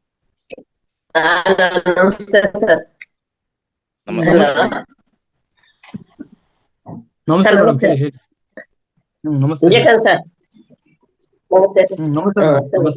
ಕ್ಲಾಸ್ ತುಂಬಾ ಚೆನ್ನಾಗಿತ್ತು, ಅದೆಲ್ಲ ಕೇಳಿದ್ವಿ. ನಮಸ್ತೆ. ಇಷ್ಟೆಲ್ಲ ಆದ್ರೂ ಶ್ರೀ ಮೇಲೆ ಶೋಷಣೆ ತಪ್ಪಲಿಲ್ವಲ್ಲ ಸರ್? ಇನ್ನು ಎಷ್ಟು ತಪ್ಪತ್ತಿದೆ? ಹಲೋ, ಕೇಳಿಸ್ತಾ ಇದೆ ಸರ್? ಶ್ರೀಯರ ಮೇಲೆ ಶೋಷಣೆ ಎಂದು ತಪ್ತಾ ಇಲ್ವಲ್ಲ? ಇಷ್ಟೆಲ್ಲ ಅವೇರ್ನೆಸ್ ಇದ್ರು, ಎಲ್ಲಾ ತಿಳ್ಕೊಂಡಿದ್ರು, ಸ್ತ್ರೀಯರ ಮೇಲೆ ಶೋಷಣೆ ಎಂದು ತಪ್ತಾ ಇಲ್ವಲ್ಲ ಸರ್? ಹೌದು, ಇದು ಸಮಯ ತಗೊಳತ್ತಲ್ಲ. ಎಷ್ಟೊಂದು ಅನಾದಿ ಕಾಲದಿಂದ ಬಂದಿದ್ದೀರ, ಅನಾದಿ ಕಾಲದಿಂದ ಬರ್ತಾ ಇದೆ. ಈಗ ಇಷ್ಟೊಂದು ಮುಂದುವರೆದ ಕಾಲ ಇನ್ನು ಕಡಿಮೆ ಆಗ್ಲಿಲ್ವಲ್ಲ ಸರ್? ಈಗ ಸ್ತ್ರೀಯರಿಗೆ ಸರ್ಕಾರದಿಂದ ಸೌಲಭ್ಯಗಳು ಸಿಗ್ತಾ ಇದೆ ಇಲ್ವಾ? ಬಸ್ ಫ್ರೀ ಸಿಗ್ತಾ ಇದೆ ಇಲ್ವಾ? ನೀವ್ ಎಂಜಾಯ್ ಮಾಡ್ತಾ ಇದ್ರ ಇಲ್ವಾ? ನೀನ್ ಅಪ್ಪ ಓಡಾಡ್ತಿದ್ರ ಇಲ್ವಾ? ದೇವಸ್ಥಾನಕ್ಕೆ ಹೋಗ್ತಾ ಇದ್ರ ಇಲ್ವಾ? ಮತ್ತೆ ಯಾಕೆ ಕಂಪ್ಲೇಂಟ್ ಮಾಡ್ಬೇಕು? ಸ್ತ್ರೀಗಳಿಗೆ ಎಷ್ಟು ಸೌಲಭ್ಯಗಳು ಸಿಗ್ತಾ ಇದೆ ಸರ್ಕಾರದಿಂದ. ಅದು ನಮ್ಗೇನ್ ಸಿಗ್ತಾ ಇದೆ ಅದ್ರ ಬಗ್ಗೆ ನಾವು ಯೋಚನೆ ಮಾಡಲ್ಲ. ವೈಯಕ್ತಿಕವಾಗಿ ಹೇಳದ್ ಅದನ್ನೇ ಶಕ್ತಿಯುಗ ಅಂತ ಹೇಳ್ತಾ ಇರೋದು. ಶಕ್ತಿಯುಗದಲ್ಲಿ ಎಷ್ಟು ನಾವು ಸ್ತ್ರೀಗಳಿಗೆ ಎಷ್ಟು ಸೌಲಭ್ಯಗಳು ಸಿಗ್ತಾ ಇದೆ ತಾನೆ, ಅದು ತಗೋಬೇಕು. ನಮ್ಗೆ ಏನ್ ಸಿಗ್ತಾ ಇದೆ ಅದನ್ನ ನಾವು ಗೌರವಿಸ್ಬೇಕು, ಅದನ್ನ ಬೆಲೆ ಕೊಡ್ಬೇಕು. ನೈತಿಕವಾಗಿ ಸಿಗ್ತಾ ಇಲ್ಲ ಬಿಡಿ ಸರ್, ಇನ್ನೂ ನೈತಿಕವಾಗಿ ಸಿಗ್ತಾ ಇಲ್ಲ ನೋಡಿ. ಜೀವನದಲ್ಲಿ ಒಂದು ಸತ್ಯ ಅರ್ಥ ಮಾಡ್ಕೊಳ್ಳಿ, ಯಾವಾಗ ನಾವು ಒಂದು ಸಂಕಲ್ಪ ಇಟ್ಕೊಂಡು ಬಯಸ್ತೀವೋ ಯಾವಾಗ್ಲೂ ತಡ ಆಗತ್ತೆ. ಬಯಸದೇ ಇದ್ದಾಗ ಅದು ನಮ್ಗೆ ಅದ್ಭುತಗಳು ನಡೆಯೋದು. ನಾವು ಬಯಸ್ತಾ ಇದ್ದಾಗ ತಡೆಗಳೋದು. ಯಾಕಂದ್ರೆ ನಾವೇ ಮುಂದೂಡ್ತಾ ಇರ್ತೀವಿ.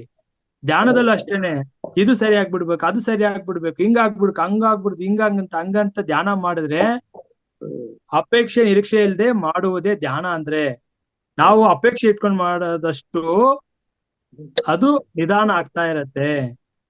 ನಾವು ಸಮಾಧಾನವಾಗಿರ್ಬೇಕು ಧ್ಯಾನ ಅಂದ್ರೆ. ಅದ್ ಯಾವಾಗ ಏನಾಗ್ಬೇಕೋ ಆಗ್ಲಿ ಅಷ್ಟೇ. ತಾಳ್ಮೆ, ಸಹನೆ ಅಂದ್ರೇನೆ ಧ್ಯಾನ. ಧ್ಯಾನ ಫಸ್ಟ್ ಕಲಿಬೇಕಾಗಿರೋದು ವಿತ್ ನೋ ಎಕ್ಸ್ಪೆಕ್ಟೇಷನ್ಸ್. ಅದೇ ತರ ನಮ್ಗೆ ಏನೇ ಹಿಂಗಾಗ್ತದೆ, ಹಿಂಗಾಗ್ಬೇಕು, ಚಮತ್ಕಾರ ಆಗ್ಬಿಡ್ಬೇಕಂತ ಏನಿಲ್ಲ. ಇವಾಗ ಒಬ್ಬ ಮನುಷ್ಯನಲ್ಲೇ ಗುಣಗಳು ಒಂದೇ ದಿನದಲ್ಲಿ ಸರಿಯಾಗ್ಬಿಡತ್ತಾ? ಒಂದ್ ಸತ್ಸಂಗ ಕೇಳ್ಬಿಟ್ರೆ ಜ್ಞಾನೋದಯ ಆಗ್ಬಿಡತ್ತಾ? ಟೈಮ್ ತಗೊಳತ್ತ ತಾನೆ. ಒಬ್ಬೊಬ್ರುನಲ್ಲಿ ಒಂದೊಂದು ಗುಣಗಳಲ್ಲಿ ಇರ್ತಾರೆ. ಸೊ ಆ ಗುಣಗಳಲ್ಲಿ ಪರಿವರ್ತನೆ ಬರ್ಬೇಕಂದ್ರೆ ಸಮಯ ತಗೊಳತ್ತಲ್ವಾ? ಹಾಗೇನೆ ಯಾವ್ದು ಒಂದೇ ದಿನದಲ್ಲಿ ಆಗ್ಬಿಡಲ್ಲ. ಕ್ರಮೇಣ ನಿಧಾನಕ್ಕೆ ಆ ಸಮಯ ಬರ್ಬೇಕು ಎಲ್ಲದಕ್ಕೂ, ಅಷ್ಟೇನೆ. ಧನ್ಯವಾದಗಳು ಗುರುಜಿ. ನಾರಾಯಣ್ ನಾಯ್ಕರ್ ಅವರೇ, ನಿಮ್ಮ ಒಂದು ಪ್ರಶ್ನೆಯೊಂದಿಗೆ ಇವತ್ತಿನ ಸೆಷನ್ ಸಂಪನ್ನಗೊಳಿಸ್ತೀವಿ. ನಾರಾಯಣ್ ನಾಯ್ಕ್. ಸರ್ ನಮಸ್ತೆ ಸರ್. ನಮಸ್ತೆ ಮೇಡಮ್. ಇವತ್ತು ನಾರಿಯರ ಬಗ್ಗೆ ತುಂಬಾ ಚೆನ್ನಾಗಿ ಹೇಳಿದ್ರಿ ಸರ್. ಸ್ತ್ರೀ ಶಕ್ತಿಗೆ ಎಷ್ಟು ಬೆಲೆ ಇದೆ ಅಂತಂದೇಳಿ ಇದೆ. ಬಟ್ ಒಂದೊಂದ್ ಮನೆಯಲ್ಲಿ ತುಂಬಾನೇ ಕೀಳುವಾಗೂ ನೋಡ್ತಿರ್ತಾರೆ ಅಂತಾನೂ ಸಹ ಎಲ್ಲ ನಮ್ಮ ಧ್ಯಾನ ಬಂಧುಗಳು ಸಹ ಇವತ್ತು ಹಂಚ್ಕೊಂಡ್ರು. ತುಂಬಾ ಅದ್ಭುತವಾಗಿ ಮೂಡಿ ಬಂತು ಸರ್ ಇವತ್ತು ಕಾರ್ಯಕ್ರಮ. ಧನ್ಯವಾದಗಳು ಗುರುಜಿ, ಧನ್ಯವಾದಗಳು. ಹಿರಿಯರು ಬಂದಿದ್ದಾರೆ, ಉಮಾ ಕುಲಕರ್ಣಿ ಮೇಡಮ್, ಅವ್ರು ಕೂಡ ನಾವು ಮಾತಾಡಿಸದೆ ಹೋದ್ರೆ ಪೂರ್ಣ ಆಗಲ್ಲ ಅಂತ ಹೇಳ್ಬಿಟ್ಟು ಉಮಾ ಕುಲಕರ್ಣಿ ಮೇಡಮ್ ತಮ್ಗೆ ಅವಕಾಶ. ನಮಸ್ಕಾರ ಎಲ್ಲ ಧ್ಯಾನ ಬಂಧುಗಳಿಗೆ. ಇವತ್ತು ಸರ್ ತುಂಬಾ ಅದ್ಭುತವಾದಂತಹ ವಿಷಯಗಳನ್ನು ಹೇಳಿದ್ರು. ಎಲ್ಲಾ ಕಡೆ ಕೂಡ ಸ್ತ್ರೀಯರನ್ನ ಅತಿ ಗೌರವದಿಂದ ನೋಡ್ಕೊಳ್ತಾರೆ. ಕೆಲವು ಮನೆಗಳಲ್ಲಿ ಇದ್ದಾರೆ, ಇಲ್ಲ ಅಂತ ಹೇಳಕ್ಕಾಗಲ್ಲ. ಅದು ಮೊದ್ಲಿನಿಂದನೂ ಲೋಕಾರೂಢಿ ಅಲ್ಲ, ಅದರಂತೆ ಅವ್ರು ನಡ್ಕೊಂಡು ಹೋಗಿರ್ತಾರೆ. ಈಗ ಅದೇ ರೀತಿಯಿಂದ ಇದೆ.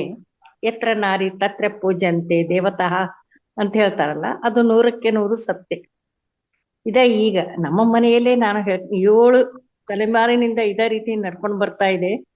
ಏನೋ ಯಾವಾಗೋ ಮುತ್ತಜ್ಜನ ಕಾಲದಿಂದ ಅದನ್ನ ಹೆಣ್ಮಕ್ಳನ್ನ ಪೀಡಿಸಿದ್ದು, ಇದು ಮಾಡಿದ್ದು, ಅವರನ್ನ ತಮಗ್ ಬೇಕಾಗಿದ್ದು ಮಾಡ್ಕೊಡ್ಲಾರ್ದು. ಈಗಲೂ ಕೂಡ ಎಲ್ಲಿ ಕೇಳಿಸಿ ನೋಡಿದ್ರು ಕೂಡ ನಿಮ್ಗೆ 7 ಜನ್ಮದ ಹೆಣ್ಣು ಮಕ್ಕಳ ಶಾಪ ಅಂತಾನೆ ಬರ್ತಾ ಇದೆ. ಆದ್ರೂ ಕೂಡ ಈಗ ಎಷ್ಟೋ ಕಡಿಮೆ ಆಗಿದೆ. ಇವತ್ತು ಸರ್ ಏನ್ ಹೇಳಿದ್ರಲ್ಲ, ನಿಜಕ್ಕೂ ಸ್ತ್ರೀ ತತ್ವ ಏನಿದೆ ಅಲ್ಲ, ಬಹಳಷ್ಟು ಅದ್ಭುತವಾದಂತಹ ತತ್ವ. ಈ ತತ್ವವನ್ನ ನಾವು ಅಳವಡಿಸ್ಕೊಂಡು ಹೋಗಿದ್ರೆ ಎಷ್ಟೋ ಉತ್ತಮ. ಈಗ ಮೊದ್ಲು ನಮ್ಮನೆಯಲ್ಲೇ ಮಾಡ್ತಿದ್ರು. ಸರ್ ಹೇಳಿದ್ರು 3 ದಿನ ಹೀಗ್ ಮಾಡ್ತಾರೆ, ಈಗ ಅದೆಲ್ಲ ಏನಿಲ್ಲ, ಅದೆಲ್ಲ ಹೊರಟೋಗ್ಬಿಟ್ಟಿದೆ. ತಲೆ ಮೇಲೆ ಸ್ನಾನ ಮಾಡ್ಕೊಂಡು ಬಂದ್ರೆ ಮುಗಿದೋತು. ಎಲ್ಲವೂ ತಾಮ ಗಂಡ್ ಮಕ್ಳು ಮಾಡ್ತಾರೆ, ತಾಮ ಎಲ್ಲ ಹೇಳ್ತಾರೆ. ಅಷ್ಟು ಅವಾಗ 3 ದಿನ ನಾವು ಅಗ್ದಿ ರೆಸ್ಟ್ ಎಲ್ಲ ಇರ್ತೀವಿ, ಆರಾಮಾಗಿರ್ತೀವಿ. ಈಗ ಆ ತರಂದಿಲ್ಲ. ಅದ್ಭುತವಾದಂತಹ ದಿನಗಳು. ಗಂಡ್ಮಕ್ಳಲ್ಲಿ ಕೂಡ ಸ್ತ್ರೀ ಬಗ್ಗೆ ಬಹಳಷ್ಟು ಜ್ಞಾನ ವಿವೇಕ ಬಂದಿದೆ, ಚೆನ್ನಾಗಿ ನೋಡ್ಕೊಳ್ತಾರೆ. ನಿಜವಾಗೂ ಹಾಗೇನಿಲ್ಲ. ಇವಾಗ ಸರ್ ಹೇಳಿದಂತಹ ವಿಷಯ ಅದ್ಭುತವಾದದ್ದು. ಸ್ತ್ರೀಯರಿಗೆ ಎಲ್ಲರೂ ಕೂಡ ಇವಾಗ ಗೌರವ ಕೊಡ್ತಾ ಇದ್ದಾರೆ. ಏನೋ ಮೂಢರಂತ ಹೇಳ್ತಾರಲ್ಲ, ಅಂಥವ್ರು ಕೆಲವರು ಹಿಂದಕ್ಕೆ ನಂಬಿಕೆಸ್ತರು ಇರ್ತಾರಲ್ಲ, ನಂಬಂಗ್ಲ ಅಂಥವ್ರು ಮಾಡ್ತಾನೆ ಇರ್ತಾರ. ಅದಕ್ಕೆ ನಾವು ಬೆಲೆ ಕೊಡಬಾರ್ದು. ಎಲ್ಲಿ ಹೆಣ್ಮಕ್ಳನ್ನ ಗೌರವಿಸ್ತಾರ ಅಂಥವ್ರ ಮನೆಯಲ್ಲಿ ಯಾವಾಗ್ಲೂ ಸದಾ ಗಂಡ್ಮಕ್ಳನ್ನ ನಾವು ಮೆಚ್ಚುವಂತಹ ಕೆಲಸವನ್ನ ಮಾಡ್ಬೇಕು. ಇವತ್ತಿಷ್ಟು ಮಾತಾಡ್ಲಿಕ್ಕೆ ಅವಕಾಶ ಕೊಟ್ಟಿದ್ದಕ್ಕೆ ಧನ್ಯವಾದ ಗುರುಗಳೇ. ಸಣ್ಣ ಗೌಡ್ರಿಗೂ ನಮಸ್ಕಾರ. ಎಲ್ಲಾ ಧ್ಯಾನ ಬಂಧುಗಳಿಗೆ ಅನಂತ ನಮಸ್ಕಾರ. ಧನ್ಯವಾದಗಳು ಹಿರಿಯರು ಮೇಡಮ್ ತಾವು. ಸ್ನೇಹಿತರೆ, ಒಂದು ಮೇಡಮ್ ಅವ್ರು ಹೇಳ್ದಂಗೆ ಶಿಕ್ಷೆ ಕೊಡೋದು ಹೆಂಗ ಅಂತಂದು ಮರ್ತ್ ಹೋಗ್ಬಾರ್ದು ಅಂತ ಹೇಳಿ ಡೆಮೋಕ್ ಒಬ್ಬೊಬ್ರು ಇರ್ಲಿ ಅಂತ ದೇವ್ರು ಇಟ್ಟದಾನ ಅಂತ ಹೇಳ್ಬೋದು ಒಬ್ಬೊಬ್ಬರನ್ನ. ವಿಜಯಕಾಂತ್ ಸರ್ ಇವತ್ತು ಬಂದು ತಮ್ಮ ಒಂದು ಟೈಮ್ ಅನ್ನ ನಮಗೆ ಸ್ಪೆಂಡ್ ಮಾಡಿ ಅತ್ಯದ್ಭುತವಾಗಿರ್ತಕ್ಕಂಥ ಜ್ಞಾನವನ್ನ ದಾರಿ ಎರೆದಿದ್ರ. ಇದೇ ತರ ನಿಮ್ಮಿಂದ ನಮಗೆ ನಿರಂತರವಾದ ಜ್ಞಾನವನ್ನ ನಾವು ತಗೊಳ್ಳಿಕ್ಕೆ ಸದಾ ಸಿದ್ಧಿದ್ದೀವಿ ಅಂತ ಹೇಳ್ತಾ ಬಂದು ತಮ್ಮ ಜ್ಞಾನ ಕೊಟ್ಟಿದ್ದಾಗಾಗಿ ಮಹಾವತಾರ ಫೌಂಡೇಶನ್ ವತಿಯಿಂದ ಜ್ಞಾನಾರ್ಥಿಗಳ ಎಲ್ಲರ ಪರವಾಗಿ ತಮಗೆ ಅನಂತ ವಂದನೆಗಳನ್ನ ಸಲ್ಲಿಸ್ತಾ ಇದ್ದೀವಿ ಗುರುಜಿ. ಧನ್ಯವಾದಗಳು. ದಯವಿಟ್ಟು ಈ ವಿಡಿಯೋನ ಪ್ರತಿಯೊಬ್ರು ಶೇರ್ ಮಾಡಿ. ಅದನ್ನೇ ನಾವೇನ್ ಶೇರ್ ಮಾಡ್ತೀವೋ ಅದೇ ನಮ್ಗೆ ಸಿಗತ್ತೆ ಅಷ್ಟೇ. ಯಾಕಂದ್ರೆ ನಮ್ಗೆ ಜ್ಞಾನ ಬೇಕಂದ್ರೆ ಈ ಜ್ಞಾನವನ್ನು ಹಂಚಿದ್ರೆ ನಾವೇನ್ ಹಂಚ್ತೀವೋ ಅದೇ ನಮ್ಗೆ ಸಿಗ್ತಾ ಇರೋದೆ. ಪ್ರತಿಯೊಬ್ಬರಿಗೂ ಶೇರ್ ಮಾಡಿ. ಜ್ಞಾನ ಎಲ್ರಿಗೂ ಸಿಗ್ಬೇಕು, ಎಲ್ರಿಗೂ ತಲುಪಬೇಕು ಅಂತ ಹೇಳ್ತಾ ನನ್ನ ಮಾತುಗಳನ್ನ ಮುಗಿಸ್ತಾ ಇದೀನಿ. ಅನಂತ ಕೋಟಿ ಇಷ್ಟು ಸಹನೆಯಿಂದ ಕೇಳಿಸ್ಕೊಂಡು ಎಲ್ಲ ತಾಯಿಯಂದಿರಿಗೂ ಅನಂತ ಕೋಟಿ ಆತ್ಮ ವಂದನೆಗಳು. ಧನ್ಯವಾದಗಳು. ಎಲ್ಲ ಜ್ಞಾನಾರ್ಥಿ ವಿದ್ಯಾರ್ಥಿಗಳು ಕೂಡ ಅನಂತ ಧನ್ಯವಾದಗಳನ್ನ ಹೇಳ್ತಾ ಈ ಸಮಯಕ್ಕೆ ಈಗ ಇದನ್ನ ಸಂಪನ್ನಗೊಳಿಸ್ತಾ ಇದ್ದೇವೆ. ಎಲ್ಲರಿಗೂ ಕೂಡ ಅಭಿನಂದನೆಗಳು.